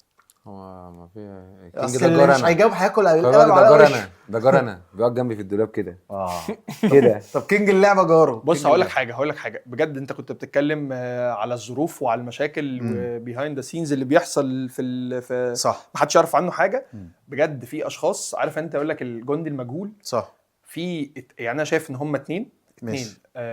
طبعا احمد الاحمر وكريم هنداوي. الاثنين دول بجد والله العظيم يا شكري ما ببالغه، بس الاثنين دول لو مش موجودين جوه اوضه اللبس بتاعت نادي الزمالك مم. كان حصل مشاكل كتيره جدا جدا جدا جدا. عارف عارف والله انت اللي أحمد، بيشيل من على ظهرك حمل، اللي هو انت شايل حاجه تقيله قوي وعارف ان انت كده كده تعبان فيها ومش أيوة. شايلها، فيروح هو جاي شايلها وهي برضه تقيله عليه وفي مشاكل وحوارات ومش مطلوب منه ان هو صح. يشيلها. هما الاثنين لا دول بصراحه هما مثال لده. الاثنين مثال لده. يعني ما بيحبوش، يعني بيتصدروا في كل حاجه. لو حصل مشكله لحد بيتكلموا له، حصل بيلموا ورا مثلا مدرب لو ضايق حد، حصل. فالحاجات دي كلها بتفرق. انا واحد من الناس قلت مشيان كريم هنداوي السنه دي خساره اوضه لبس اكتر من الفنيات. يعني لو هي في خساره فنيه ده ديفينتلي يعني، بس مش دي اللي بتناقش فيها قد ما هي خساره في اوضه اللبس. كريم هنداوي لمت الصلاه، لمت القعده، لمت انا شفت بنفسي الشيخ ده بركته بركه انا شفت بركه. بنفسي بركتنا اكتر يا من 3-4 مرات كريم هنداوي هو اللي بياخد كابتن حسن يسري من ايده عشان يطلعوا الماليه يخلصوا ورق وحاجات للفرقه. والله وهو لعيب، يعني هو ممكن عادي سلام عليكم اكبر دماغي وخلاص. فكريم والاحمر احمد الاحمر في حته تانية. مش هتتكلم على اللعب بقى، انت لو بتتكلم على اللعب انا مش انا اللي هقول ولا فلفل اللي هيقول، ما حدش فينا هيعرف يقيم. اكيد يعني مش انا اللي هقول برضه. مستحيل يعني مستحيل يعني. ماشي ده كينج اللعب. طيب كل واحد ليه يختار 7. لا 7 ده احسن 7 لاعب بالنسبه له جنبهم اتفرج عليهم، اختار 7. لا ما هو 7 اتفرج عليهم وجنبهم. خلاص يا باشا جدعانه مني 2 في كل مركز. انا كده عامل معاك الصح. لعب معاهم، لو لعب معاهم نعرف نقول لك. لو لعب اتفرج لا بلاش اتفرج، خلينا لعب معاهم. طب يبقى 7 بس طالما لعب بس. لا ده لعب، ده انا لعبت مع ناس كتير، يعني لعبت مع ناس كتير جامده. يعني انا لما مثلا في الباك رايت لما العب مع احمد الاحمر ويحيى خالد ده، طب ما ده يعني عادي حط واحد وينج رايت يا باشا. صرف نفسك. اقول لك حاجه، اقول لك فكره حلوه. ماشي انت حط واحد وانا احط واحد في نفس موافق يا باشا. ماشي. ما انت ممكن يختار 7 غير ال7. احنا هنحط لك 2 في كل مركز. احنا الاثنين هنحطه 14. ماشي خلاص ماشي. تبدا بمين؟ هبتدي بفلفل. ماشي هبتدي في الوينج كريم شكري. ماشي ده وينج ليفت. وهو هيختار التاني انا عارفه طبعا. التاني ماشي خلاص يا باشا. ماشي قول انت التاني بقى. بكار. بس كده ده التاني بالظبط. يعني حلو. كنت اقول لك الاثنين لو انا ال 14 بتوعي. تمام ماشي. الباك ليفت علي زين. علي زين حلو قوي. ماشي. جيلي. يحيى الدرع لما كان باك ليفت طبعا. يحيى الدرع لما كان باك ليفت طبعا. هاف. يحيى الدرع لما ابقى هاف. لا طب خلاص عشان اختار يحيى. ماشي. لا يا باشا بقى خد انت بلاي ميكر. لا انا هلعب يحيى بلاي ميكر خلاص. ايوه هو اختاره في البلاي ميكر. لا حط انت بقى. هو اختاره في البلاي ميكر صح. البلاي ميكر انت بالنسبه لك عبد الوارث. عبد الوارث ماشي. باك رايت. لا دي صعبه دي. لا الاحمر طبعا. يحيى خالد. بس يحيى ما خالد لعبتش جنبه بس يحيى خالد يعني الاثنين بالظبط. بصراحه انا قلت لك ده ظلم. ماشي وينج رايت. سند اكرم يسري صح. ده اقسم بالله لما قلت فاهم صح. دي فيها قتل دي. صح ماشي. سند جيلي هو فيرود. صاحبي بقى. بص وسام صاحبي كويس. محمد ابراهيم. وشفت معاه كتير ده. انت خلي بالك انت محظوظ. انت لعبت هنا وهنا. انا بقول لك انا شفت وسام بروفايل ومحمد ابراهيم بروفايل. خلي بالك وسام يشيل الصلاه ويلف بيها عادي. ده البروفايل ده. محمد ابراهيم الفرود اللي صايع، اللي عارف يتحرك تحت ده امتى وتحت ده امتى، ومين العبيط اللي ممكن اروح العب عليه بصراحه برضه. فرود خطير يعني خطير. ابراهيم خطير. هو طول عمره. المركز بقى الثاني بقى. لا اعذرني يا عم. لا يا باشا هتقول الجون. اختار انت. طب انت الجون. طب انا اختار واحد من الاهلي وانت اختار واحد من الزمالك. لا ليه ما تمشيش كده. لا مشيها اختيارك. انت اختار يا باشا 2. اصل انا بصراحه لعبت مع ناس كتير قوي. انت 2 وهو 2. انا خليك اختار دي. انا لعبت مع ناس كتير قوي جامده بصراحه. 2 ما انا مديك 2 والله مش بهزر. لا 2 2 هحط سيد ماشي محمد السيد ومحمد علي. ومحمد علي ماشي. خلاص انت خدت محمد علي. هو خد السيد محمد طب ما انا كنت هحط انا محمد علي يعني. طب خلاص حط لا اتنين تانيين. لا يا باشا اختار. حط اتنين تانيين. لعبت معاهم طبعا كابتن حماد النقيب، لعبت معاه في المنتخب حصل تمام. وكريم هنداوي طبعا. بس ما انا بقول لك احنا خدنا الاربعه عشان ايه الاربعه دول كتير. طيب. لو قلت لك مين احسن لعيب في العالم دلوقتي في العالم؟ جيتزل طبعا من الاسينا الاثنين مش طبيعي والله. بس لو بتتكلم على لعيب متكامل دي كمان دي كمان مش جيتزل. لا انا متكامل عشان البينالتيز يعني. لا عشان بيدافع وبيهاجم. ماشي. بيعمل كل حاجه. وجهه نظر يعني بيعرف يدافع وبيعرف يهاجم. جيتزل بيهاجم. طب انا عارف اجابه السؤال الثاني. مين احسن جون في العالم؟ مفيش غيره دلوقتي. مفيش غيره. نيلسون. مش طبيعي يا فندم، مش طبيعي وحياة ربنا. مش بني ادم زي انا يا عم شفته والله. بقول لك ايه بقى؟ طب تقول لي بياكل مكسرات. بص تقول لي بياكل مش عارف ايه. شفت كاس عالم انديه هو طويل خد بالك عشان بس قصير. مثلا متر 97 مثلا. اوكي تمام. وما شاء الله يعني كده. ووشه بقى تحس ان هو عارف علامه الماتيلدا يعني. أيوة. شوكولاته وحطيتها على وشه. ينفع اعلانات ماتيلدا كيكو. والله هو ما يديش ان هو جون بس هو جون. ينزل الجون مرعب. ايه ده؟ لا بقول لك ايه مسك كوره في ماتشين والله العظيم براندي. انا سيبك من الماتشين. شاط الكوره فيه صح عملها كده اللي هو ايه يا جماعه فيها الموضوع ده مش طبيعي وحياة ربنا. طيب هسألك سؤال ده شويه ليكوا انتوا. خباك انا حاصل معاه موقف بخصوص الشراره دي عشان بس هو بيخاف من الكلمه يا عم. طب ما تحكيها يا عم. بص بقى هي مش شراره واحده. هي شراره. لا هي شراره يعني واحده بس كده على الماشي. انا اوحش سنه لعبتها في الزمالك مش اوحش سنه يعني بالنسبه لي انا كانت سنه صعبه يعني او سنه ماتيو. ماتيو جرالدو. هو كان في مشاكل بينه وما بينه مع او يعني حد بيوصل له حاجات غلط يعني مش عارف يعني. المهم في مره كده انا كنت بتفرج على الماتش فهو عمل معايا لقطه مش كويسه فانا عرفت في التسخين. فده بيشوط عليا الكوره فجاي ده بقى انا وهو بص ماتش اهلي ماتش فاينل هنلاعب مين احنا بص يا باشا بننزل بنهزر بس ونقعد نهزر مش من الناس اللي هي في الماتشات تركز لا انت واحنا الوحيدين الفرقه شويه بنحاول يعني نبعد عن الناس او نشوف مين ممكن يهزر معاه عشان نفكه واحنا انا وهو بننزل نهزر بس صح تمام. فجه يهزر معايا في الماتش ده قلت له بقول لك يا احمد حسين ابعد عن وشي دلوقتي عشان انا بص الموجه عاليه الموجه عاليه الموجه عاليه تمام. قال لي قلت له ابعد عن وشي دلوقتي ما اعرفش بقى ايه اللي حصل وكميه بقى في التسخين بقى الكوره بتيجي في العارضه وده يبص لي قلت له ابعد عني عشان انا يعني على اخري. هكمل لك انا بقى من هنا.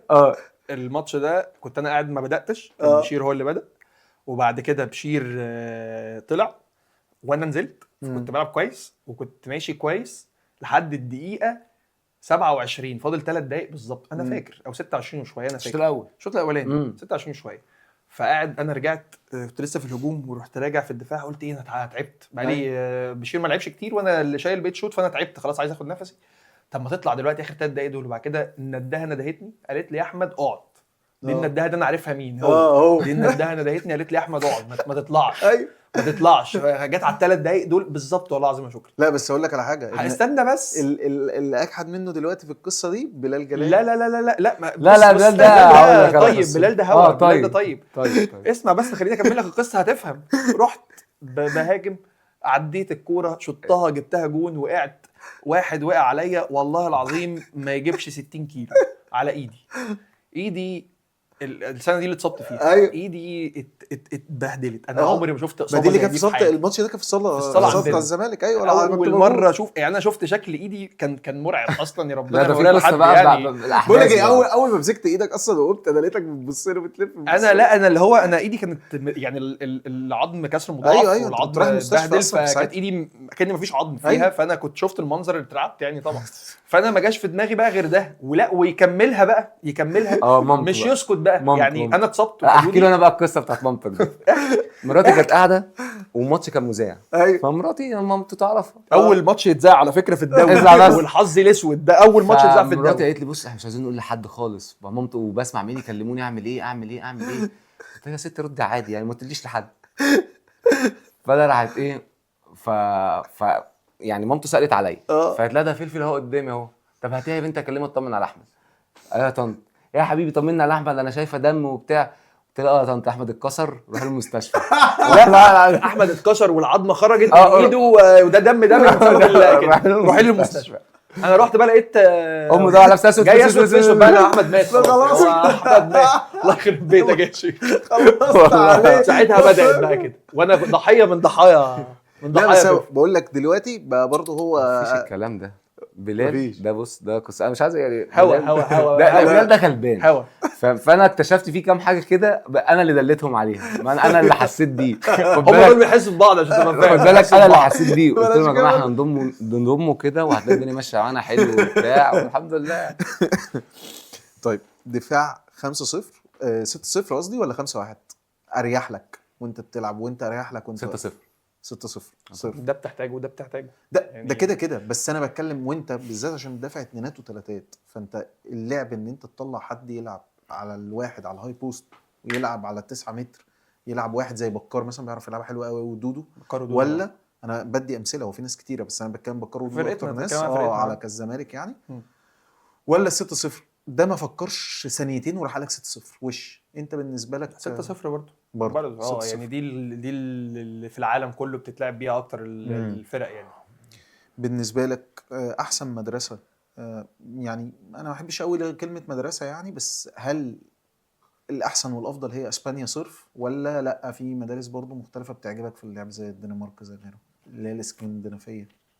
كده المدرسه اسبانيا اثبتت نجاحها في فتره كبيره وخدت وقت كبير، هي اللي ماشيه في العالم كله. طبعا المدرسه بتاعت الدنمارك والدول دي، لا المدرسه دي بتعتمد على حاجه تانية اللي هو بقى القوه والسرعه يعني مختلفين، بس الاثنين طبعا كويسين جدا طبعا، مفيش خلاف عليهم يعني. طيب خلصنا الاسئله، اخر بقى توبكس هنتكلم فيها وهي توبكس شائكه ومعاكم انتوا الجوز سبحان الله يعني، ما هي كل حاجه معاكم انتوا الاثنين يعني. هو ايه اللي بيحصل في الزمالك دلوقتي يا جدعان؟ ايه اللي بيحصل؟ ايه اللي بيحصل؟ مفيش حاجه بيحصل كايه؟ كان ان احنا لسه كنا بنتكلم والماتشات والبطولات والحاجات اللي خدناها وي دلوقتي الناس الزمالك بعيد، الزمالك ما بيلعبش افريقيا، الزمالك بيخش الدوري بيخسر، الزمالك لاول يخرج مبدئيا كانش في سيزون بيعدي في الزمالك الا لما الزمالك بياخد بطوله اتنين، اقل حاجه اتنين. بص انا ليه وجهه نظر. احمد حسام قال لك كلمه ان احنا كان عندنا مشاكل وعرفنا نعديها تمام كفرقه. تمام. انت ممكن في ناس ما تعرفش بحكم لسه سنها صغير، بحكم خبراتها، بحكم قله الاحتكاك كهاندبول، كل الكلام ده ممكن يبقى تقيل على بعض الناس، ممكن يكون لسه الناس دي ما اتعودتش على الكلام ده، الناس دي لسه صغيره محتاجه خبرات، محتاج خد بالك انت السوشيال ميديا كل سنه بتتطور عن السنه اللي قبليها. يعني مثلا دلوقتي انت مثلا ممكن احنا الاول ما كناش بنتشاف كل ماتش او ما بتسمعش اخبار الهاندبول كل يوم، ما تسمعش اخبار اللعيب ده كل يوم، انت لا انت دلوقتي عادي جدا اللعيب بيتاخد عليه فكره مش بالماتش، بالدقيقتين اللي بينزلهم، ده ممكن وهو ماشي في الشارع. لا بالدقيقتين بجد حاجه صعبه عامه يعني. هو بيقول لك كل سنه بتتطور للاصعب، مش أيوة. مش في صالح الرياضه ولا في صالح الرياضيين، لا للاصعب. خد بالك انت مثلا ممكن اي نادي يجيب صفقات او اي نادي يمشي لعيبه بسبب هجوم السوشيال ميديا عليهم. اللي هو اصلا اقول لك على حاجه، انت بتلعب مثلا 50 ماتش مثلا في السنه، حلو كده، ممكن الماتش اللي يتذاع هو اللي تلعب وحش، وممكن ال 49 تانيين لعبهم كويس او مقبول،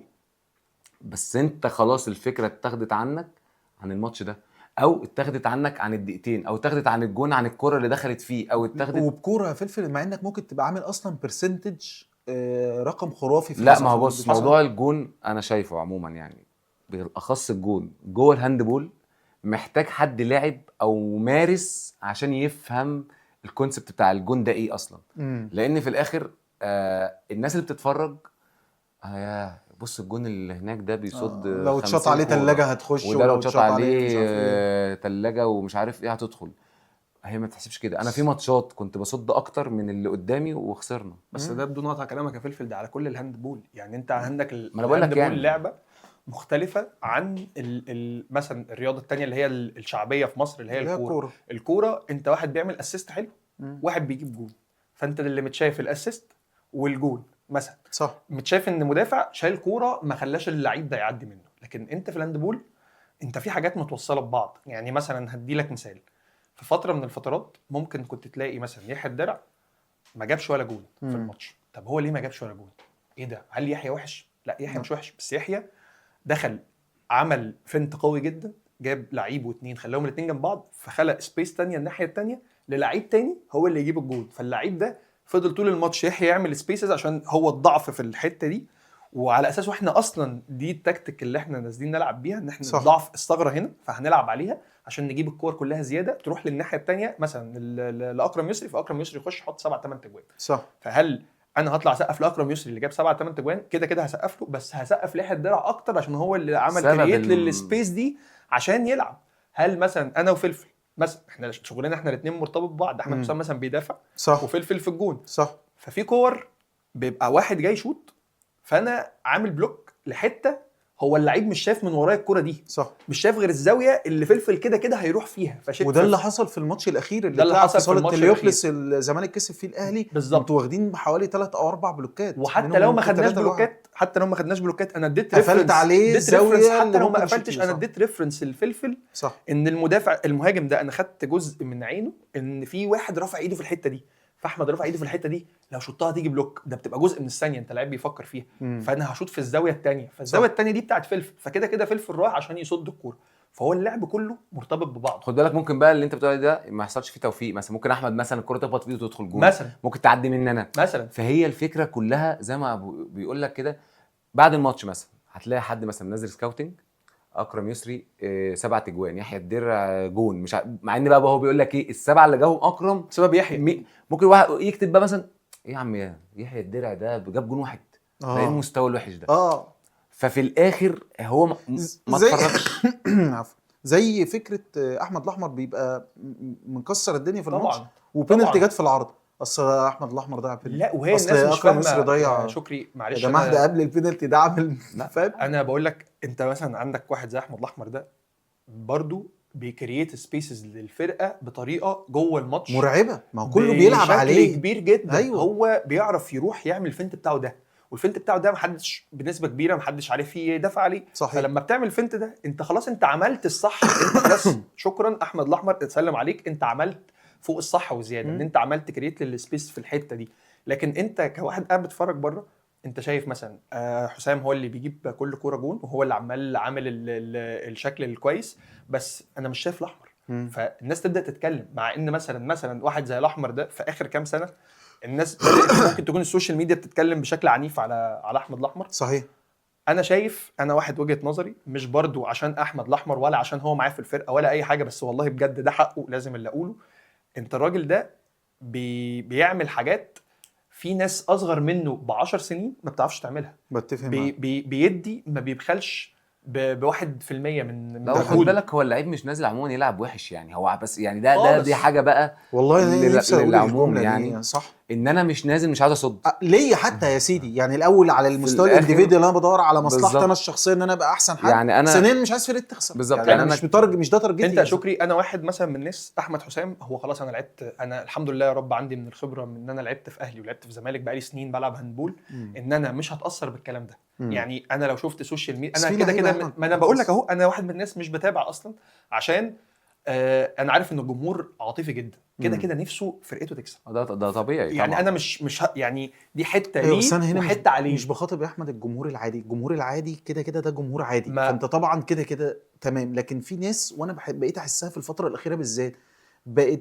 حريفه السوشيال ميديا في حته ان انا هوجه الوعي الجمعي يروح كده في الحته دي. يا شكري ده انت مش هو قاصد يروح في الحته دي اصل لو اتشاط عليه ثلاجه حصل مش واحد متضايق من ماتش خلص في ال60 دقيقه وخلاص. انا الفتره اللي فاتت لو بقيم نفسي يعني الفتره اللي هي مثلا بعد كاس العالم انا لعبت كاس العالم ده الحمد لله كويس. من بعد انا لعبت مثلا ماتش سموحه هو اللي ما كنتش احسن حاجه فيه تمام، بس لعبت ماتش بنك اللي خسرناه كويس جدا. بس انا بتهاجم، خد بالك الماتش ولا اتذاع ولا حد اتفرج وانا بتهاجم. انا لسه كنت هكلمكم اصلا في القصه دي يعني انا بتهاجم اصلا من باب بص هي للاسف بقى في يعني ايه كده زي ما بيقول لك ايه ناس بتتحط في وش المدفع اول ما يحصل اي مشكله. احنا خسرنا النهارده لا قدر الله خسرنا فلفل اكرم الاحمر وده ورانا مش عارف ايه طب اصلا في ماتشات انا فعلا ما بلعبهاش والله ما لعبتها تمام وعادي بلاقي نفسي اصل لازم الناس دي تمشي. انا ما عنديش مشكله والله لازم نمشي وكده كده همشي اكيد وكده كده هبطل هاندبول وكده كده هيحصل حاجات كتير قوي بتفق معاك دي ما فيهاش مشكله. بس الهجوم مثلا ما يجيش عن طريق ان انت ما شفتش الماتش او انت داخل تكتب حاجه عن فلفل، انت يعني انا لو وحش ما عنديش مشكله تهاجم يا جماعه، أيوة. ما عادي، دي رياضه. بس على حاجه وانا عملتها. لا خد بالك انا متقبل الوضع جدا، انا بقالي 9 سنين متواصله جوه نادي الزمالك يا شكري، صح. ففاهم ايه الحلو وايه الوحش، ومريت بكل ومريت الفترات. بكل حاجه بتحصل. يعني اكيد قبل كده ناس شتمت، واكيد قبل كده ناس مدحت فيا، واكيد صح. قبل كده ناس شالتني على كتافها، واكيد والجمهور كده كده فوق دماغي في اي وضع، يعني في اي وضع الناس صح. دي كده كده فوق دماغي. بس انا بكلمك على الحته اللي انت بتتارجتها، ان يا جماعه في ناس صغيره، يعني فلفل والناس دي زي ما هو بيقول لك احنا عدينا خلاص. في ناس صغيره ان هو مثلا يشوف نفسه، انت عارف هيتحمل الضغط ولا لا؟ طب ما انت في نفس الوقت مثلا بتبقى جايب شكري مثلا لعيب متوقع انه هيكسر الدنيا، مع اول ماتش شكري يلعبه بتروح داخل فيه شمال، وده اللي بيحصل شكرا يا جماعه، واللي قلنا عليه. يعني انت فاهم؟ دلوقتي بس بتذبح مثلا ناس زي هدي امثله يعني سريعه، زي مثلا عندك الاخوين عدلان، زي بجد اول ما جه، بس قول بجد عنده الاول اكسبيرينس، لكن بتتكلم على اللعيبه الصغيره شويه. عدلان، يوسف عمرو يا جماعه، يوسف عمرو ده 2008، الناس بتطالب ان يوسف عمرو لا اشوفه في الدرجه الاولى دلوقتي. انت للاسف بتكسبكت منه حاجه، هو دلوقتي لو طلع هو مش هيديلك بتحرقه. اللي بالظبط. في خيالك ده. انت حاطط خيال حرام على يعني. حاجه انت شفتها منه. في اللعيبه دي ماتش، كلها في كويسه لقطه، في ساعه، واللعيبه بس كلها بوتنشال وكويسه جدا جدا. بس انت انت دلوقتي شفتها فين؟ بتحرقه. انت شفتها فين يا شكري؟ شفتها في منتخب جيله. جيلها اللي هو كان 2006 او 2008، لعب 2006 تقريبا مثلا 2008، يعني لو ندي مثال بيوسف صح. لعيب ما شاء الله، هيبقى هايل، هيبقى هايل في المستقبل باذن الله. بس انت لو طلعته دلوقتي هو اللي عنده نفس قوه اللعيبه اللي في الدرجه الاولى كقوه بقى فيزيكالي، انت بتتكلم بتفق معاك. فيزيكالي هو مش نفس قوه لعيبه الدرجه الاولى. تاني حاجه هو ما عندوش اكسبيرينس زي اللعيبه اللي في الدرجه الاولى، يعني ممكن لعيب في نادي اقل من الاهلي يعني نادي قليل بس عنده خبره ولعب في الدوري كتير، صح. يعرف مش يضحك عليه، يعرف خوفك. يخوفه. ايوه. مش هيعرف يعوره ياكل ولا ويخبطه يشرب خبطه، الواد معاه يخاف على نفسه. بالظبط كده. فهو ما عندوش الحاجات دي، فانت دلوقتي بتطالب ان اللعيب ده يبقى موجود، لازم يبقى موجود، واللعيبه دي تبدا تاخد طبعا من دلوقتي عشان تبدا بس خد تتعلم. بالك يعني اللعيبه بس بيقول لك تاخد عليها قد عندها إيه؟ شخصيه، تاخد قد ايه يا فعلا شكري؟ في شخصيه، بس هي محتاجه انت طلعت الدرجه الاولى مثال، انا طلعت الدرجه الاولى في الاهلي، اول حاجه بلعب 10 دقائق، بلعب 5 دقائق، بعد كده لما بدات ابقى 5 دقائق او 10 دقائق كويس، بدات وقتي يزيد بقى 12 دقيقه، بقى ربع ساعه، لحد ما بقت في ثقه ان حسام عدى بمواقف كتير في الماتشات يعرف يشيل فيها دلوقتي، يعرف دلوقتي يشيل. لكن انا ما اتخدتش اول ماتش العب درجه اولى قدام مش عارف مين فاينل ايه، وانزل العب مطلوب منك طب انا انت هقول تكسب. لك على حاجه يا احمد، معلش، كلام الشارع ساعات، كلام الشارع او كلام الجمهور يا سيدي اللي بيتابع يقول لك طب ما يا جماعه في اوروبا واحد زي جيتزل ده لعيب صغير وبتاع وبيلعب درجه اولى منتخب الدنمارك وبيتحط في الاحتكاكات، احنا لسه هنصبر على حد زي يوسف عمرو لما يطلع وياخد العلم اتطور والدنيا اتطور، فاهم قصدي؟ ده رايي.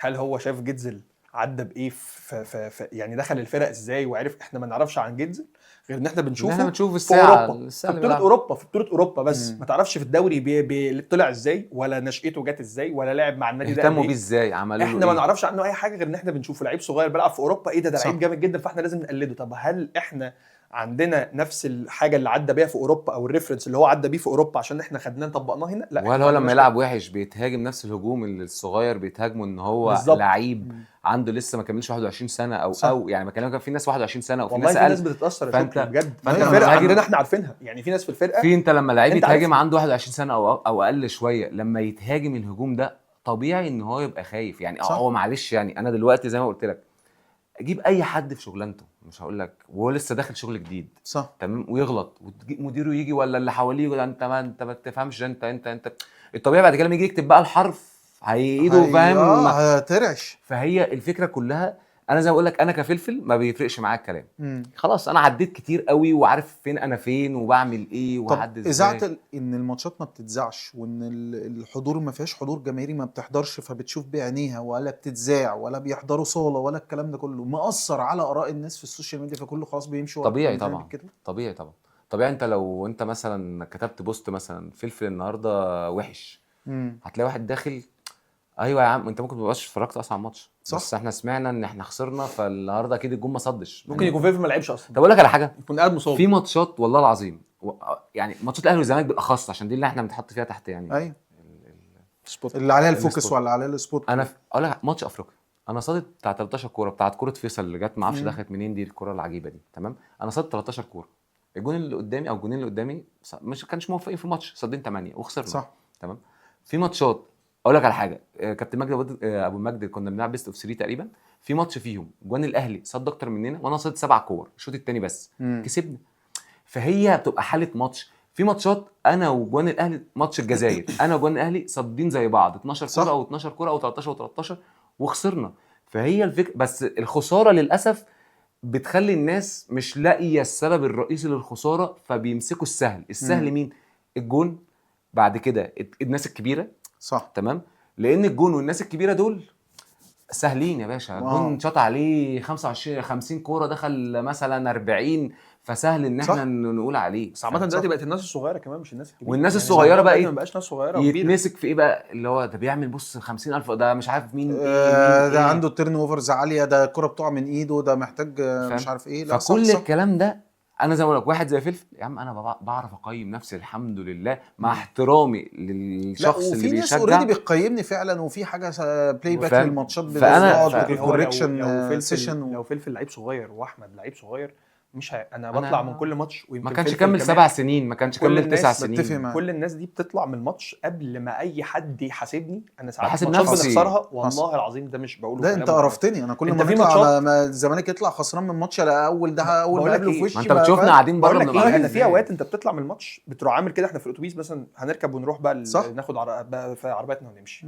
اول ما بتركب الاتوبيس تروح مطلع الموبايل فاتح الماتش بتتفرج على الماتش في دلوقتي. ايوه انا هشوف. بص يا شوف، انا كمركز انا ما بطلعش من الماتش غير معاه في صادق كام كوره ودخل فيها كوره عامل ازاي، ومفروض ايه اللي غلطتي. وساعات بقول له يا مثلا دي غلطتي، يعني انا هو بيدافع بس هو عمل حاجه ودخلت بتاعتي صح خلاص. هي انا يعني زي ما قلت لك احنا الحمد لله عندنا من الخبرات بنعرف نقيم نفسنا. انا اصلا ما قعدتش في نادي الزمالك 9 سنين عشان مثلا واسطه اكيد، وهو ما قعدش برضه 7 وقبلهم بعرف فاهم. فهي الفكره كلها احنا مش قاعدين واسطه ولا حظ يعني صح. بس طبيعي احنا في رياضه بتلعب 50 ماتش ولا 60 ماتش في الموسم، طبيعي النهارده تبقى موفق، فتره ممكن تبقى شهر الدنيا مش ظابطه، انت مش عارف برضه ظروف الشخص ايه او الاجواء المحيطه حواليه ايه. فاهم. طب اخر سؤال هساله يا جماعه معلش، عايز بس في بوينتس محدده مقتضبه سريعه.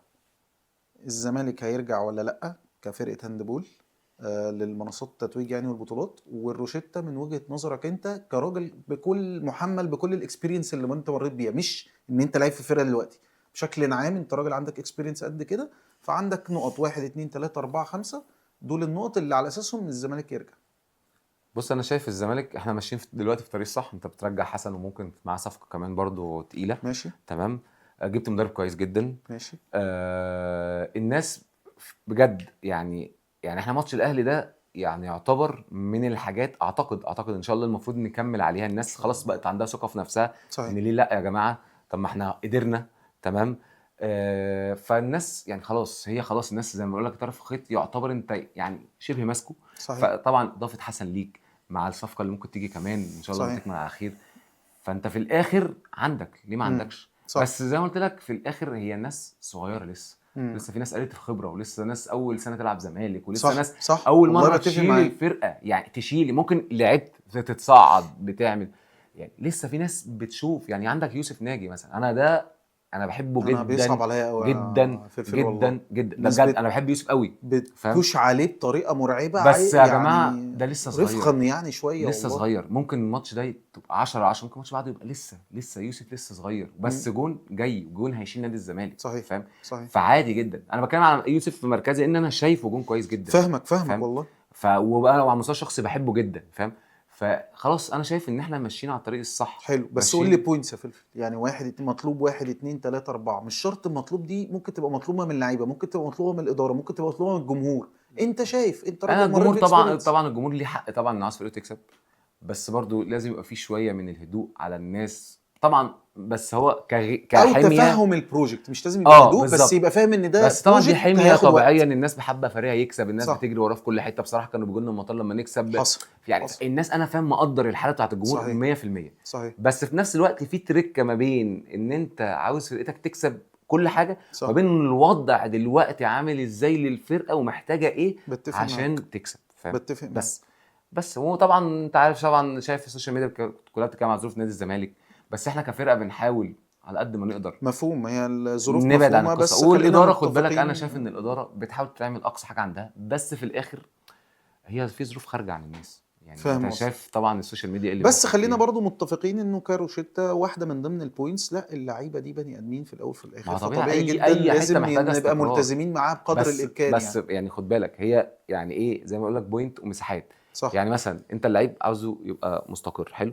طيب الاداره عاوزه تبقى مستقره، طب النادي اصلا بقى يعني النادي اللي من كل صح. دول مش مستقر. صح. طب لما النادي يبقى مستقر، الاداره تبقى مستقره، فاللعيبه تبقى مستقره، فالنتائج هتبقى متفق معاك. مستقره. فهي حلقه سلسله. سلسله فاهم؟ وحلقه مرتبطه فانت ببعض. بتتكلم ان الناس زي ما قلت لك بيحاول، يعني كابتن هشام عشان هو اقرب واحد للفرقه يعني مم. بيحاول يعمل كل حاجه، بيحاول.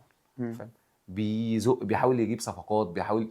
فاهم؟ صحيح. بيحاول. صح. بس هي في الاخر انت كنادي زي ما قلت لك النادي بقى عليه مشاكل قد كده من بره. هو مش صحيح. عارف يتحرك غير في حدود طب انت الامكانيات بتاعته. بس ما هو انا بقى كنت هسالك السؤال، يعني نفس يعني السؤال اللي سالته في روشتتك كده في بوينتس يا احمد.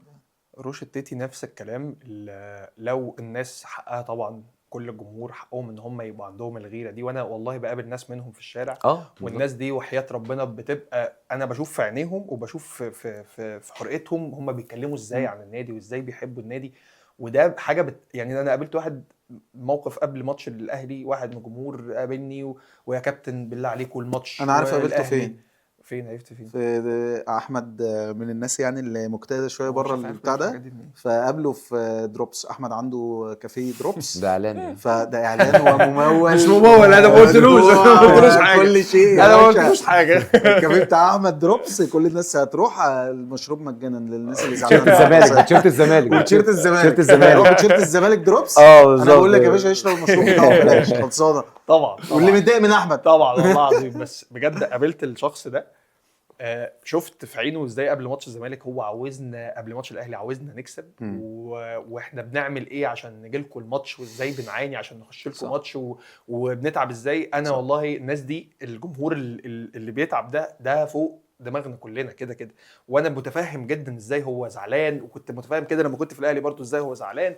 بس الفكره كلها ان انت، زي اديك مثال بسيط، ان انت شكري لسه بادئ البودكاست ده بتاع الجديد، فانت اول يوم زي دلوقتي لا الصراحه مستحيل اكيد. لا. مش انت عملت غلطات انت ما كنتش بتعملها دلوقتي، مستحيل تعملها تقول ازاي انا كنت شغال كده، ازاي عملت كده، مع صح، ان صح. في حد ممكن يكون قال لك لا صح. يا شكري ما تصورش كده، صور كده. صح. بس انت ما اقتنعتش غير لما عملت الحاجه دي قدام عينيك. ده صح. اللي لا بيحصل لا معانا صح، انت دلوقتي. صح. ده اللي بيحصل معانا دلوقتي. انت في فتره بتجدد، والفتره مطوله لسه ان انت بتجدد وعمال بتجيب لان ناس، وفي المواهب ناس في مصر قليله للاسف صح. فانت مش لاقي. والجامدين كلهم بره. بتفق معاك. بالظبط. فانت بتفق بتدور على الناس المتاحه معاك، فبتحاول تخلي فرقه مستقره بعناصر مستقره. بس العناصر دي في منها ناس لسه ما خدتش الخبره الكفايه ان هي ما تغلطش في الاوقات الكريتيكال جوه الماتش. فغصب عننا ان احنا في جوه الاوقات الكريتيكال دي بتحصل غلطات ما ينفعش تحصل، فممكن دي اللي تكون بتصرك. وانت السنه اللي فاتت اعتقد، والسنه دي الحمد لله هو ديك شايف ماتشات الاهلي والزمالك، انت صح. قريب جدا. انت الجاب مش التغييرات كبير دي، زي ما تم تصويره الجاب مش كبير خالص. الجاب مش كبير خالص بان انت صحيح. من غير يعني مثلا بتلعب طول السنه بعناصر مش مستقره لسه جايه جديده مع بعض. الاهلي مستقر بقاله كذا سنه. فانت الحاجات دي كلها انت بتحاول تشتغل عليها عشان تحقق نتيجه كويسه. اظن الناس شافت السنه اللي فاتت ان الجاب قريب صح. جدا. فان شاء الله ان شاء الله يعني باذن الله يعني الزمالك راجع ان شاء الله. اكيد الزمالك راجع اكيد على اكيد, أكيد ما فيهاش كلام يعني. ان شاء الله قبل ما امشي جماعة. انا اخد بطوله. طيب يعني انا بقالي هناخد العوده ان شاء الله. 6 سنين بكسب يعني ان شاء الله راجع هناخد ان شاء يا الله. جماعه شرفتوني ونورتوني وانبسطت جدا جدا جدا بوجودكم معايا. ودي مش اخر مره، كده كده في مرات كتيره تانية. بس انا حابب كده اقدم لكم يعني هديه بسيطه كده. دي تيشيرت عليها بس انت المفروض تكتب كينج اللعبه احمد الاحمر. يعني احمد الاحمر خلاص بقى. اصل ممكن مين هيجي ممكن بس مين هيجي هيقول حاجه تانية. طب افرض دلوقتي ما تسالش السؤال ده. التيشيرت السؤال ده انت تديله التيشيرت وكينج اللعبه احمد الاحمر. بس كينج اللعبه احمد الاحمر. بس هو البرنامج على بعض كده. بس كده خلاص كده. فشرفتنا ونورتنا حبيبي يا شكرا. تسلم يا حبيبي. انا مبسوط جدا والله. خد انا هكتب لك على احمد كينج اللعبه احمد الاحمر. سامع كابتن احمد عشان بس الموضوع ده ايه. بس كده خلاص. نورتنا اهو هنا والله. هنا وهنا يا كابتن احمد والله. ماشي يا فلان بتسلمنا عند الكينج. يا جماعه والله شرفتوني ونورتوني وانبسطت جدا جدا بوجودكم معايا. الحلقه خلصت بس اللعبه لسه ما خلصتش، والحلقه الجايه كينج جديد.